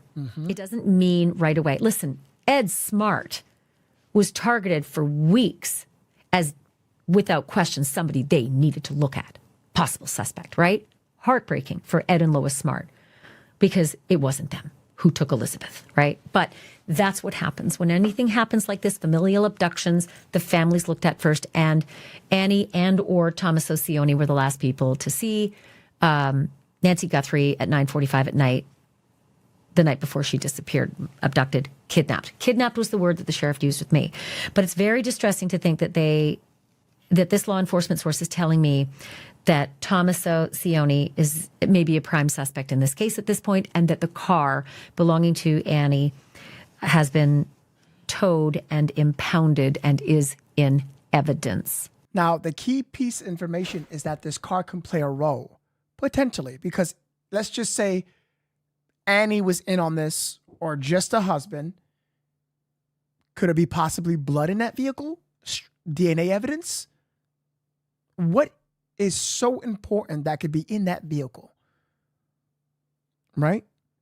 Now, of course, that's her daughter. They were the ones that dropped her off. Correct me if I'm mistaken. I think Annie dropped her off Saturday night at 9:45. So I wonder, what could they find? Pure speculation, of course. That's why I give Ashley credit. I would have said possibly, maybe it's, but possibly, yeah. It's not confirmed. That's why I'm going to be very careful, because I'm not getting sued. I'm this nothing. Thank you so much, Dixon. I appreciate you acknowledging that. Thank you so much. I'm so tired, brother. You don't even know. I'm tired. You put in some work today, man. Thank you. Thank you, guys. Thank you so much. I appreciate that. I'm trying, though. I'm trying. I did ban someone. Yes, I did. I'm not gonna allow you guys know the word. I'm tired of saying it. But I appreciate this super chat. Thank you so much. Right. So I totally agree with them towing this vehicle. I think that investigators need to do whatever they possibly can. Because remember, they're working against the clock. They're working against the clock. Definitely. That's the word that was used with me. This law enforcement source also said to me, who has the motive to kidnap an 84-year-old woman? The way it was described to me is, that's a burden, right? It's a burden to kidnap an 84-year-old woman with mobility issues needing medication. That is a burden. And then this law enforcement source said, so you look at people who would have a benefit to an 84-year-old woman going away, disappearing or dying. Sometimes it's somebody who has an insurance benefit from that. Sometimes it's somebody who may benefit because there's a debt, and that may be helpful. These are just musings. They are not evidence, okay? But they are musings from people I trust implicitly due to their longevity in the business of investigating this exact kind of thing. Michelle, welcome to the family. I told you already about the pacemaker information. The law enforcement sources have narrowed it down to the kidnapping happening at 2 a.m. based on the pacemaker stopping at 2 a.m. That's when they believe Nancy was taken from that house. All forms of DNA were submitted, right? But the sheriff himself said that it came back. Like, so far, the details that have come back have not pointed to a suspect, which tells them that it was likely Nancy's blood, not a suspect. Or at least nothing has come back yet to point to a suspect regarding the blood. My law enforcement source said that they will be searching every single cell phone ping, the geofencing, all the rest. This source told me that this is someone who knew where the cameras were, somebody who was familiar with this home, this premises, this woman. They knew where the cameras were in order to smash those Nest cameras, plural. Okay. And as far as the TMZ ransom note, my source says that they don't believe that this is real. They think it's just troublemakers trying to insert themselves into this story. Could that change? Yes. I just want to give you a little bit of information on Thomas Osioni, Annie Guthrie's husband, whom at this point I am told again may be a prime suspect in this case. He's keywords may be, and also she said that the ransom may be. Don't block out certain words and then accept others. Be very careful here. 50 from Tucson. His bio from a website that's an Italian website, an official Italian website for the Taparulan Society, Cultural Association, the Taparulan Cultural Association, a nonprofit focused on promoting contemporary artists. His bio says, I was born in San Giovanni, Valderno on June 18th, 1975. Since 2006, I have lived in Tucson, Arizona. I write when I have the chance. I study lizards. I play the electric bass. I make homemade pasta. LinkedIn reports that Thomas Osioni is a teacher at Basis Oro Valley School from 2007 until present. Says he's a primary instructor for 6th grade science and AP biology. Reverb Nation, that's a music website, says that he put out an album with a 3-man music group called Early Black. Music is apparently available, but that's all I know about Annie Guthrie's husband, who, again, one law enforcement source, very connected, highly regarded, impeccable credentials, knowledge of this investigation, says that Tommaso Cioni, Annie P. Guthrie's husband, may be the prime suspect in this case, and Annie's vehicle has been towed, impounded, and is now in evidence. Very distressing. So Brian Enton is with me from News Nation. He's been doing some incredible work since landing on the ground in Tucson. Brian, you have done, again, some outstanding reporting out in front of Nancy Guthrie's home. When the crime scene was turned over to the family, you found a blood trail. Yeah, we did. And I was kind of surprised, Ashley, that it was not a crime scene anymore. I don't know why I just expected that they would still have some tape outside. Or, you know, when you cover these things, they'll have like one police car that stays behind. Everybody left. I mean, it was just empty, except there were some, what I thought were family members coming and going today. I don't know who they were. So we decided, like, let's just go knock on the door and see if anybody is home, you know, just to kind of see what's going on, since it's not a crime scene. It's all opened back up. And so walking up to the front door, you could see that there was blood right outside the front door on the ground, like on the stoop right there, right near the front mat going in. Just, you know, not a ton of blood, but it was definitely blood. It was all right there. And then when you looked up, you could see where the camera was, right by, like, almost like where it looked like a doorbell, but it was a camera, and the camera was gone. Well, and my information from my source is that those cameras were smashed, not just the front one. There was a second one. Whoever did this knew there were two, smashed them. So presumably the fact that you saw that they're gone means that the police took them for evidence. Yeah, well, what's interesting, though, is when I asked the sheriff, I was at the press conference, and I asked the sheriff, we noticed that the camera is gone in the front. Do you think the perpetrator took the camera? He said, we noticed that, too, and all of that is under investigation. So it was kind of strange. Like, I don't know. He didn't give me an answer. Like, was it the perpetrator who took the camera? Was it the police who took the camera?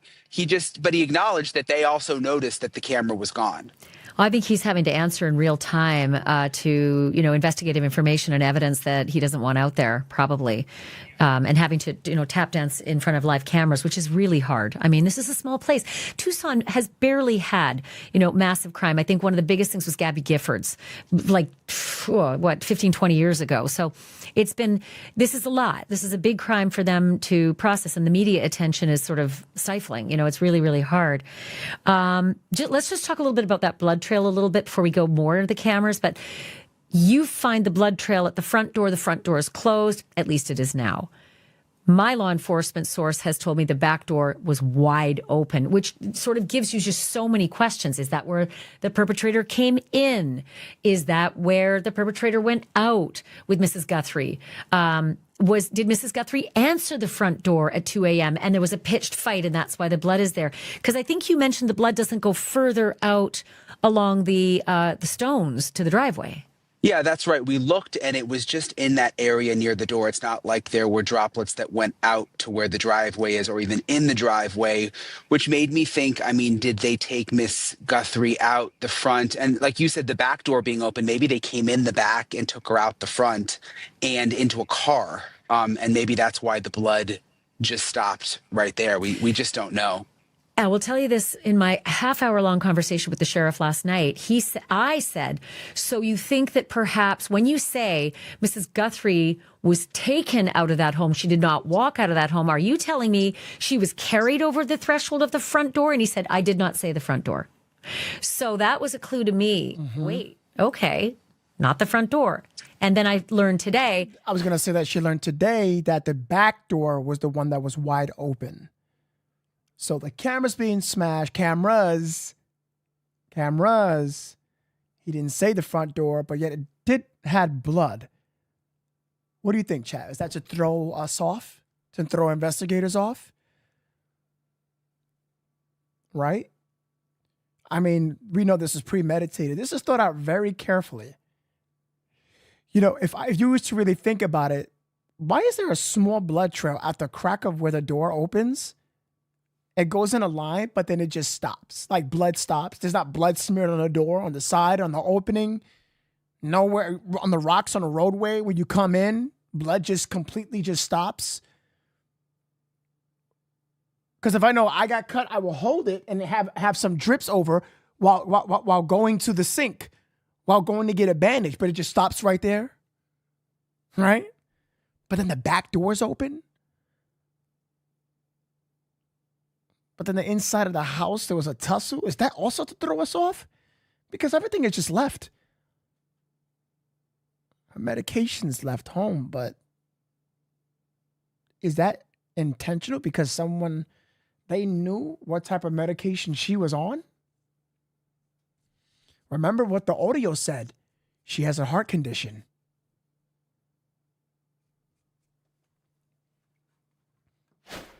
That the back door is open. So I am very curious. There were some erroneous reports about Mrs. Guthrie was dragged from her bed.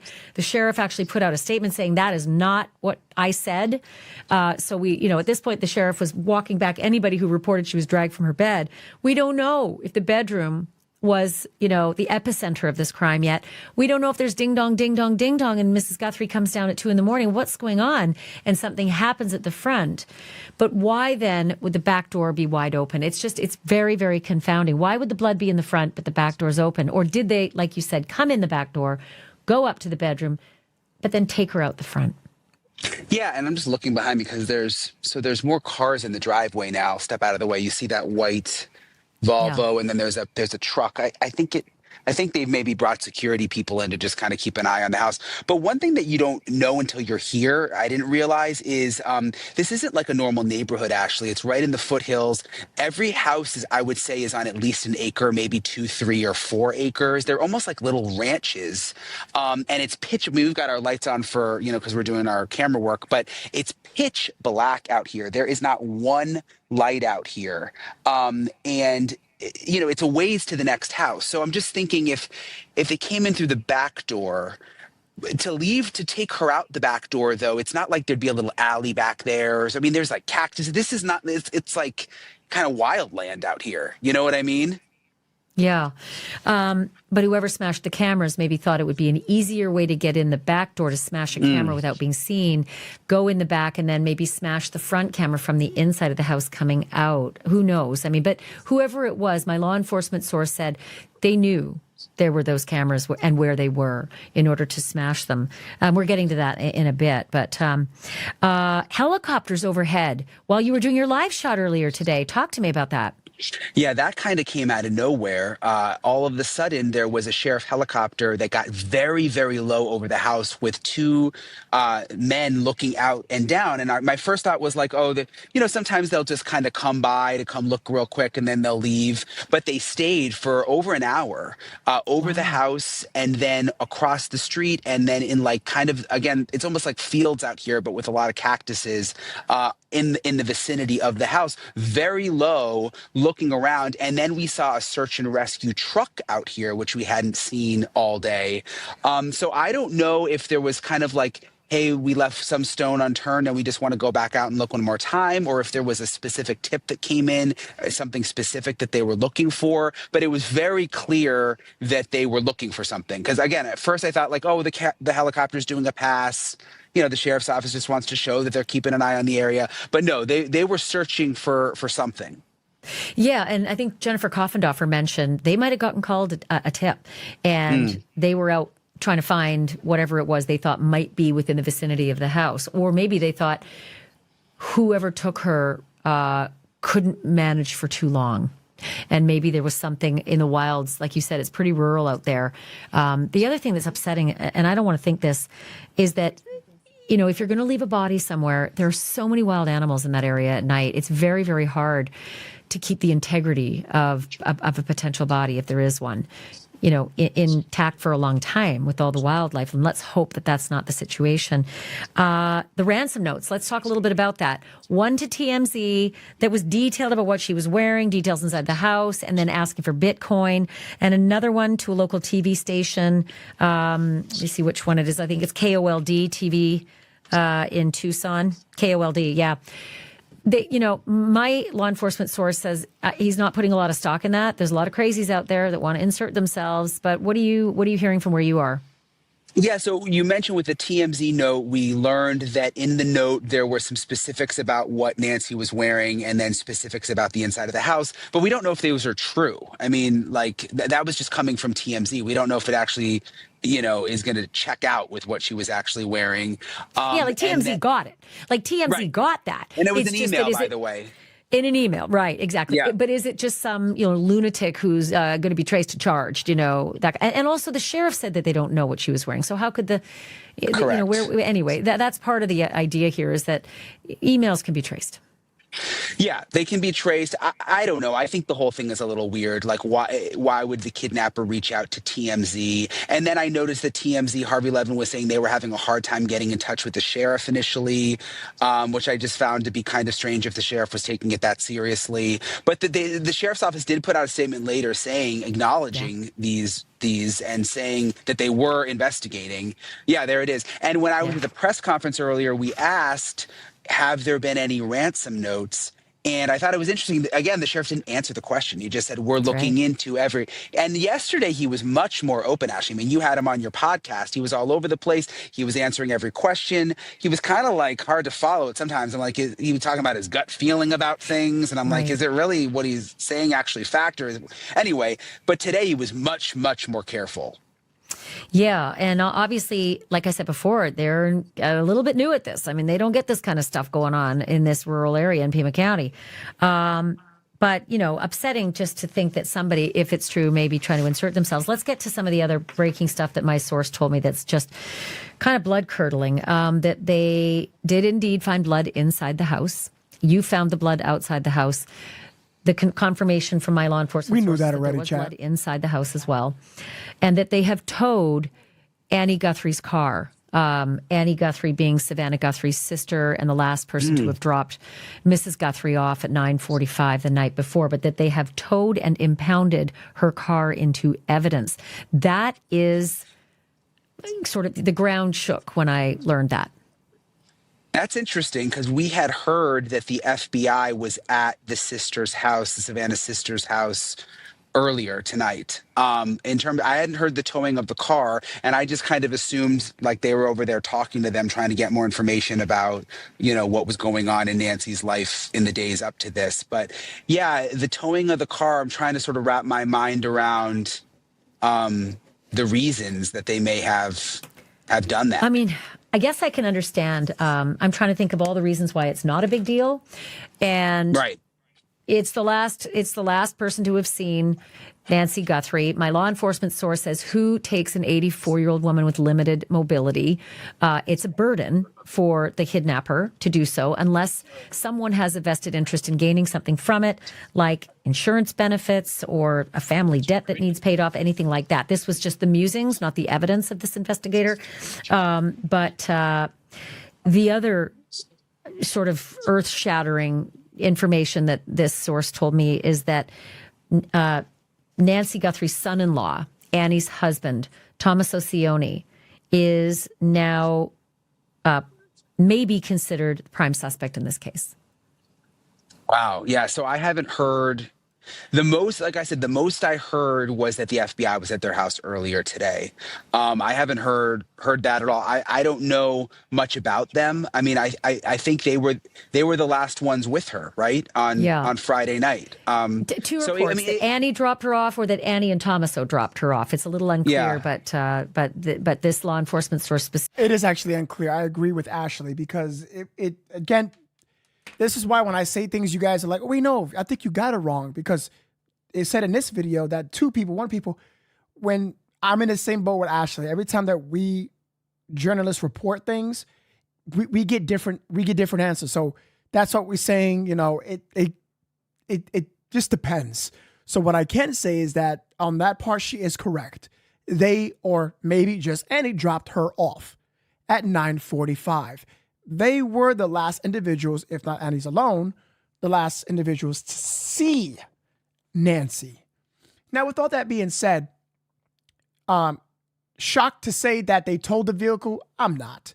I'm going to be honest with you. I'm not shocked at that.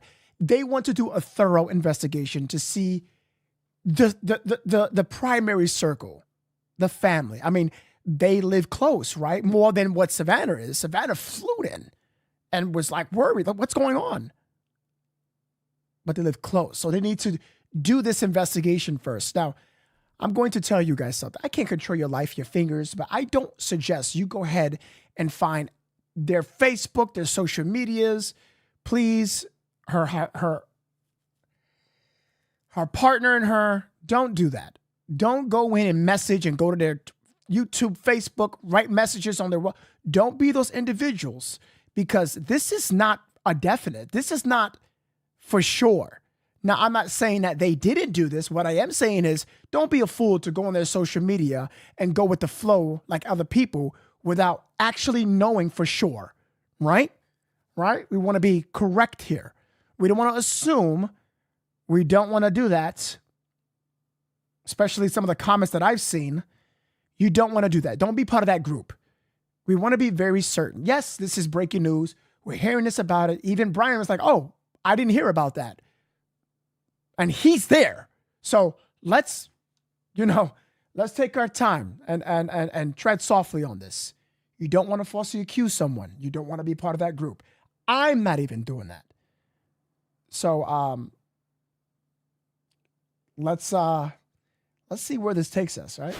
Specifically pointed to her car being towed, impounded, and in evidence, and the son-in-law, Tommaso Cioni, age 50, may be the prime suspect in the case. Well, and it would make sense even if they hopefully did absolutely nothing wrong and this is their mom, and it's like makes your heart hurt. I mean, I feel terrible for everyone in the family, but it would make sense that they don't want to leave any stone unturned. So I just said that.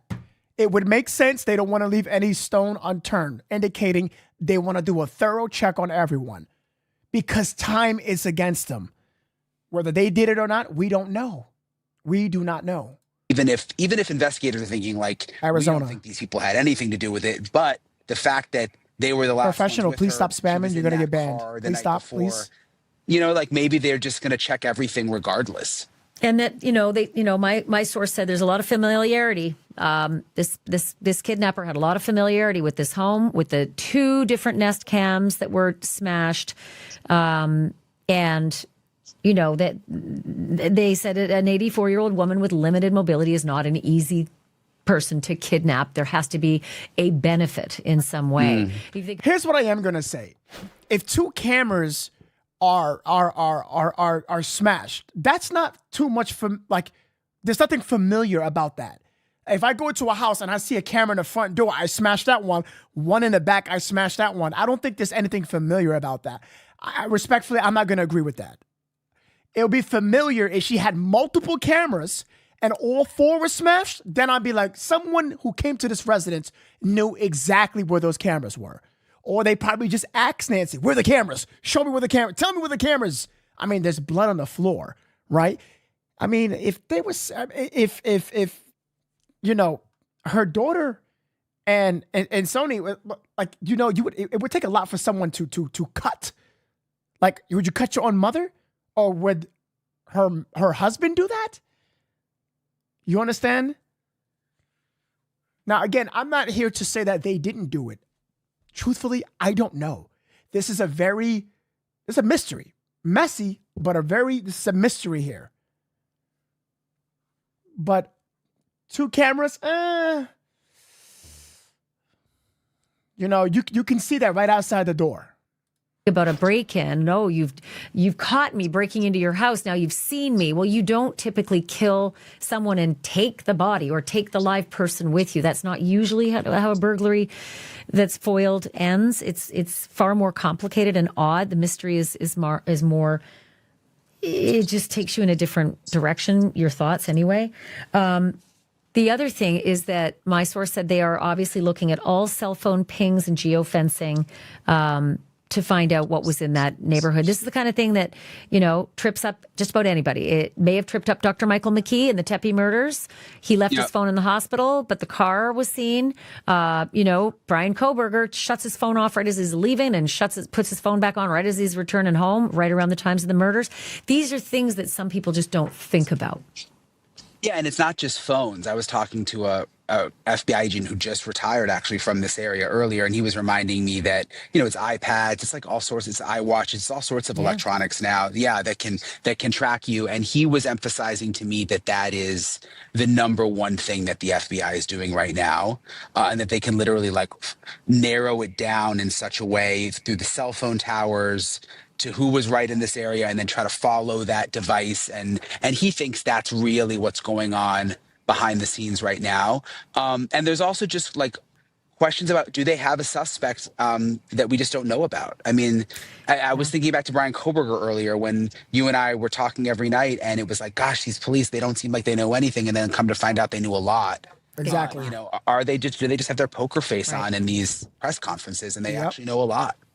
And it's true. They do. I mean, that has to be. We have to be kept in the dark about things because they've got to keep the suspect in the dark about a lot of things, you know? Super interesting, though, you know, just about the fact that family members are always number one. Like I mentioned earlier in the podcast, Ed Smart. Ed Smart was like one of the number one, you know, suspects in the disappearance of his daughter, Elizabeth, because does the boogeyman really come into your house and steal your daughter out of her bed beside her little sister? I doubt it. Well, he did. You know, the boogeyman did come in. Brian David Mitchell did come in and steal Elizabeth, and it wasn't Ed Smart. But the way law enforcement works is you have to start from the inside of the concentric circles and then work out to any potential other suspects. So if this ends up being prime suspect, but not the only one, and we're just eliminating him, that could definitely be the case. But I also feel like, would you tow and impound the car of Savannah Guthrie's sister, of Nancy Guthrie's daughter? And if there weren't something bigger to it, I mean, it's very loud. It's a very big move. Do you think it's strange? And you're more, I mean, you've been in the bigger media world more than I have. Like, do you think it's strange that Savannah Guthrie hasn't said anything? I mean, could that be an indication of maybe some drama in the family behind the scenes? You know, so many things could be happening there. If I were in Savannah's shoes, I would be mute. I would be, you know, catatonic. You're a big media person. This massive thing is swirling around you. You don't even know what to say and what not to say. You have a million friends in the media business. Everybody wants a comment from you. And the police may have just said, we'd like you not to say anything. And I know Savannah. Savannah is a lawyer. She is a long-studied crime reporter. I met her at Court TV. We worked together at Court TV. She is brilliant. And so Savannah will be doing the smartest things to aid in this investigation. She will do everything that the police are asking her to do, and she will not go rogue. I know that. Yeah. And I don't know, the other aspect of that is that if the FBI was over at Annie's house, they've towed her car, they're looking at her husband. If I were Savannah, yeah, that would be enough for me to just say, I need to just stay out of the limelight. I need to stay out of everything. Yeah, it makes sense. I was just wondering about that because if there is a family dynamic here, might be a reason for her to, like you said, just sort of stay quiet. Although I hate to even think that. I mean, I hope that's not the case. I know you have your source, but it's like, gosh, that's just terrible.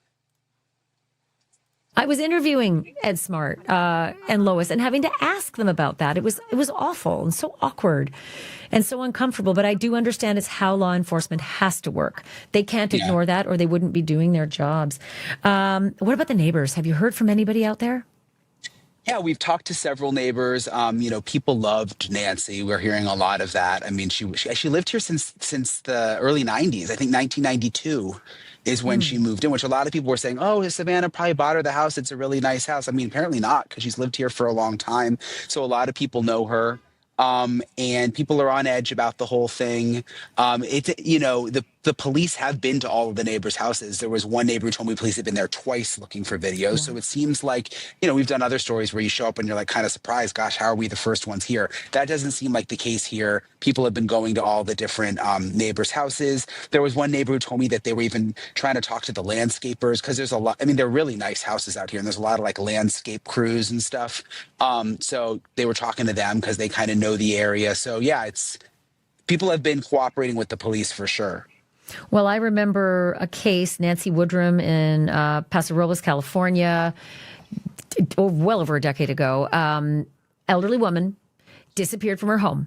It was this sort of freaked me out a little because it seemed so similar, but it ended up being a painter that worked at the house. So they will be canvassing. And I think the sheriff did say that to me. They're canvassing every single person from caretakers to landscapers to pool, service contractors, etc. Anybody who had any kind of connection at that house, that would be absolutely number one. They would do that right away and get alibis and check for DNA. The other interesting thing is, Brian, that the sheriff today said that they have tested some of the DNA that was discovered at the house, but that nothing that's come back so far has indicated a suspect. Right. They confirmed that the DNA connected back to Nancy, which I guess is no real surprise. She lived in the house, but they wouldn't say what. Was that blood that was tested? Was that the blood outside that was tested? I do too. I do too, but they didn't confirm it. Was that the blood outside that was tested? I do too. Yeah, of course. I do too, but they didn't confirm it. I mean, you're seeing blood outside that's it's still red. I could see your video still red. Your test. But it is darkened, which indicates that it's old. It's not fresh is what I'm saying. It's not. It's a couple of days old. It makes sense. It's the third we're seeing that. We saw it once the video broke. We put it on the podcast. It gets darker, and it gets more blacker, more burgundy-ish. But we know it was clear that we believe it was Nancy's. God forbid. I hope currently she's okay. Now I want to talk to you guys about something about what Ashley provided us with information saying that Annie's car was taken for evidence. They're trying to understand and see if this is connected to either Annie or her husband. What I am going to say is, if they found something on Annie or Tommaso, I would think that it is their cell phone, something to ping the towers, something of their vehicle, depending on what vehicle they have. If they truly believe it was them, something in the vehicle, along with the pinging of the towers, the cell phones could tell us some things. So what I'm afraid of is people definitely saying it's 100% them, Annie and Tommaso. You have to understand that they were the last ones to drop Nancy off. So people would assume, oh, we should look into them. Oh, they told the vehicle. Again, it could possibly be, but You have to understand they had their phones with them. So that last ping could be false because they were the last ones there at 9:45. They believe this happened around 2 a.m. Depending on, the ping is not consecutive. It's not every 10 minutes, it differs. It's not what you think it is. No, it's not. It's not every second, every minute. It's not. It's not. So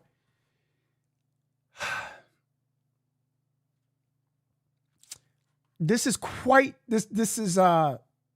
serious. It's Annie and her husband.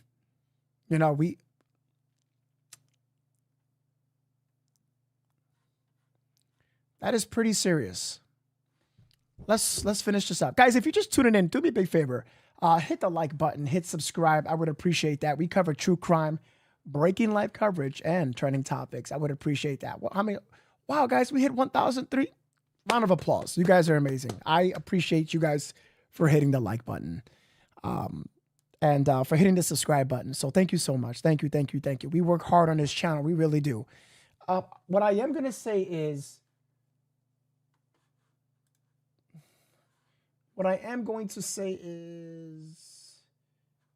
that there was a video. Damn, don't tell me I bookmarked it. Damn it. Let's wrap this up, and I think I have one more thing to show you guys. So stay locked in, all right? You're testing that right away, because what if there was a pitched fight and a knife was being used and, the assailant was cut? There'd be mixed blood.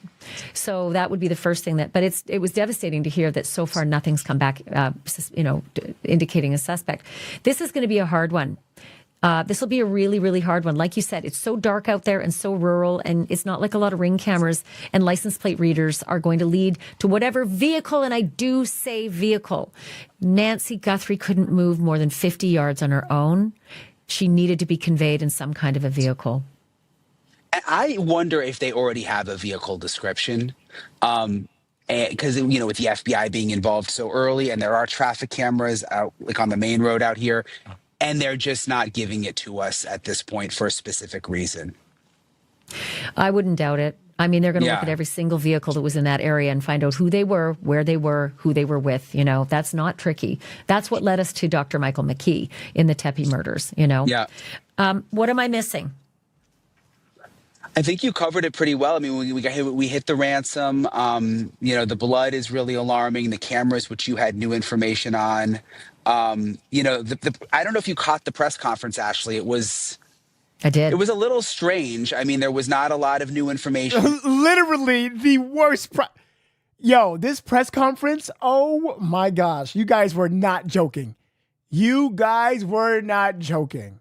The FBI was there for the first time. They had the special agent in charge of Tucson who was there along with the sheriff. The FBI was not there yesterday. I thought it was interesting. The sheriff started by saying, well, I said some things maybe I shouldn't have said yesterday. And, I had to do all these interviews. It was just kind of strange. I thought, like you said, I guess they don't deal with that a lot here. And then I thought it was interesting that he said, next press conference will be Thursday. That's right. Yeah. No updates unless needed.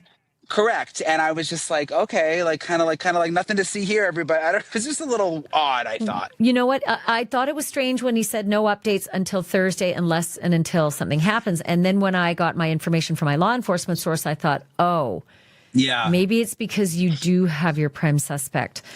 And that's why you're saying we don't need to do any updates right now. I don't know. Again, it's a great, impeccable source that I have, extraordinarily connected to this. So, and somebody who's very high in law enforcement too. So, I don't have any reason not to believe that. I do want to mention that there was dispatch chatter, which was super interesting. Dispatch audio that was like dispatch talking to responding units. Nancy, a white female, 84 years of age, 5'2", medium build, powder blue. Nancy has high blood pressure, pacemaker, and cardiac issues. Saying that there was high blood pressure medication, a pacemaker, and cardiac issues. So they seemed to know right away, even as before they got there, that there was some medical issue with this missing person. Maybe that came from the Interesting. family. Yeah. Really Well, and interesting, right? you've heard right about the pacemaker connecting to the iWatch, and she was charging her iWatch in the room, and they were able to review the data in the iWatch, and the last time the pacemaker connected to the iWatch was at 2 a.m. So that's sort of how they've been able to. I just want to look again and see what. Yeah, it's Well, interesting. This must be security out here. And taking pictures just to say what things look like out there. My source said to me that the separation from the pacemaker at 2 a.m. is the time of abduction. That's what the police believe. They refused to narrow the window for us in the press conference today, but my law enforcement source said, yes, it's 2 a.m. That's when they believe she was abducted / kidnapped. The sheriff said kidnapped to me. I don't think there's a big difference. And that they believe that it absolutely happened at 2 o'clock in the morning. Yeah, which would make sense. And again, just as dark as it is out here, I'll just show you. Like if I pick up my camera, my phone, or my, we have all our lights, but look like down the street, Ashley, it's like, you can see what it's like out here. It's like totally pitch black. So Only thing you can see are the vehicles. That's it. yeah, that's it. Yeah. Makes it real hard for an investigation, Brian. My God. Well, listen, you were unbelievable today in what you were able to I think the blood trail is some of the biggest news that's come out of this, as well as the notion that that Annie and Tomaso's vehicle is being, has been impounded, is in evidence, and that they may be considering him a prime suspect. It's very disturbing. It's very distressing. But listen, thank you, because I know you're so busy. Every single show on News Nation you've been on and updating them all, and just getting your crew out there, fantastic. Dave and Mo, congratulate them for the work they're doing as well. Thank you, Brian. I appreciate this. Yeah, it's always good to see you, Ashley. I'll see you. You see too. You probably tomorrow. All right. My boy Brian. Fantastic. That was a fantastic update here. Very important information. So, chat. I know all eyes tomorrow is going to be on Annie and Tommaso.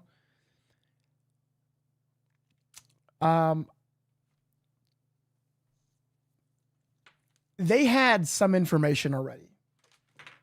Actually, they had a lot. Again, we understand it's an active investigation.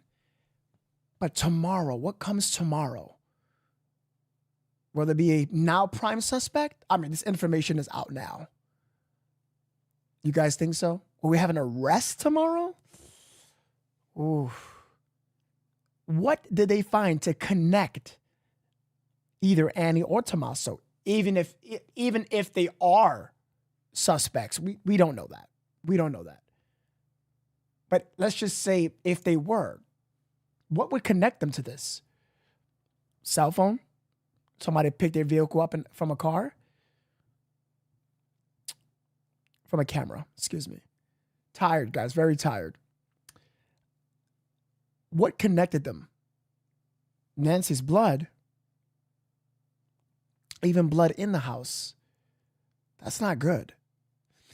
I'm really afraid with that much blood from a lady who has, a heart condition. I hope Nancy is still with us, because we don't know how much blood inside that home. We saw outside. That's not, you think that's little. We're talking about an 84-year-old mother, 84-year-old elderly woman who has, health issues, who needs her medication every single day. That piece of information really, really, really scares me. That does scare me. We don't know. I pray that she's still alive. I have hope. I have hope. She's okay. She is okay. They dropped her off at her home, correct?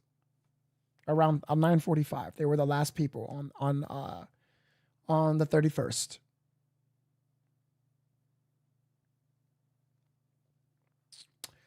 I do want to take phone calls, but I think I should wait for tomorrow. It's 2 a.m. Your cats are sleeping. Your lovers are sleeping. Your kids are sleeping.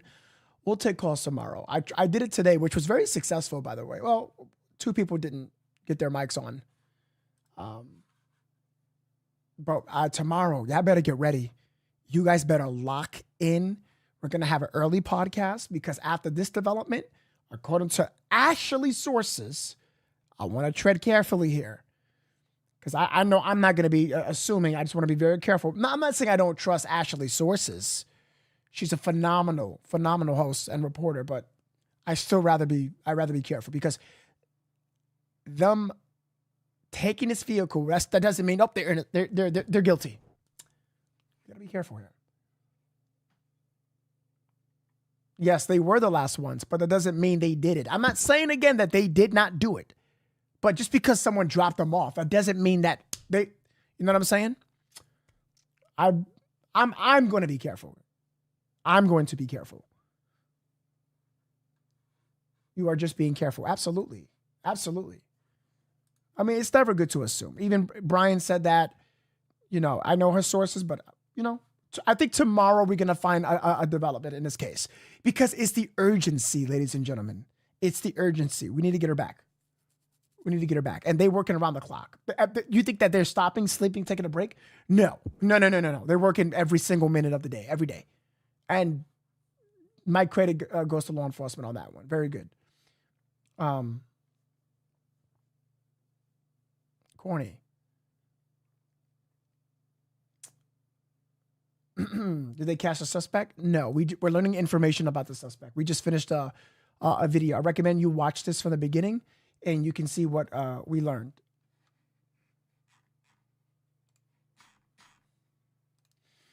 Has been flying over the house and surrounding area all night, searching in the dark.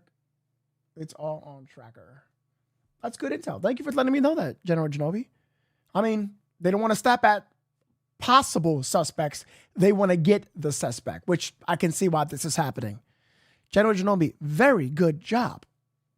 Very good job. Okay, so everyone, lock in with me tomorrow. I'm going to wake up early and try to get on this podcast early. We have a lot to cover. There's gonna be even more than this, I'm pretty sure. But not only on this case, possibly other cases we're gonna be talking about. I mean, there was a crazy shooting that happened earlier today. That was the second podcast we talked about. So, yeah, I'm gonna keep you up to date on some updates on Nancy Guthrie's case and see what we can find. I am incredibly tired, like mentally.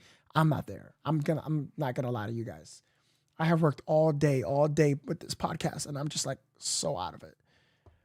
I pay you to be careful and investigate. I wouldn't if you did.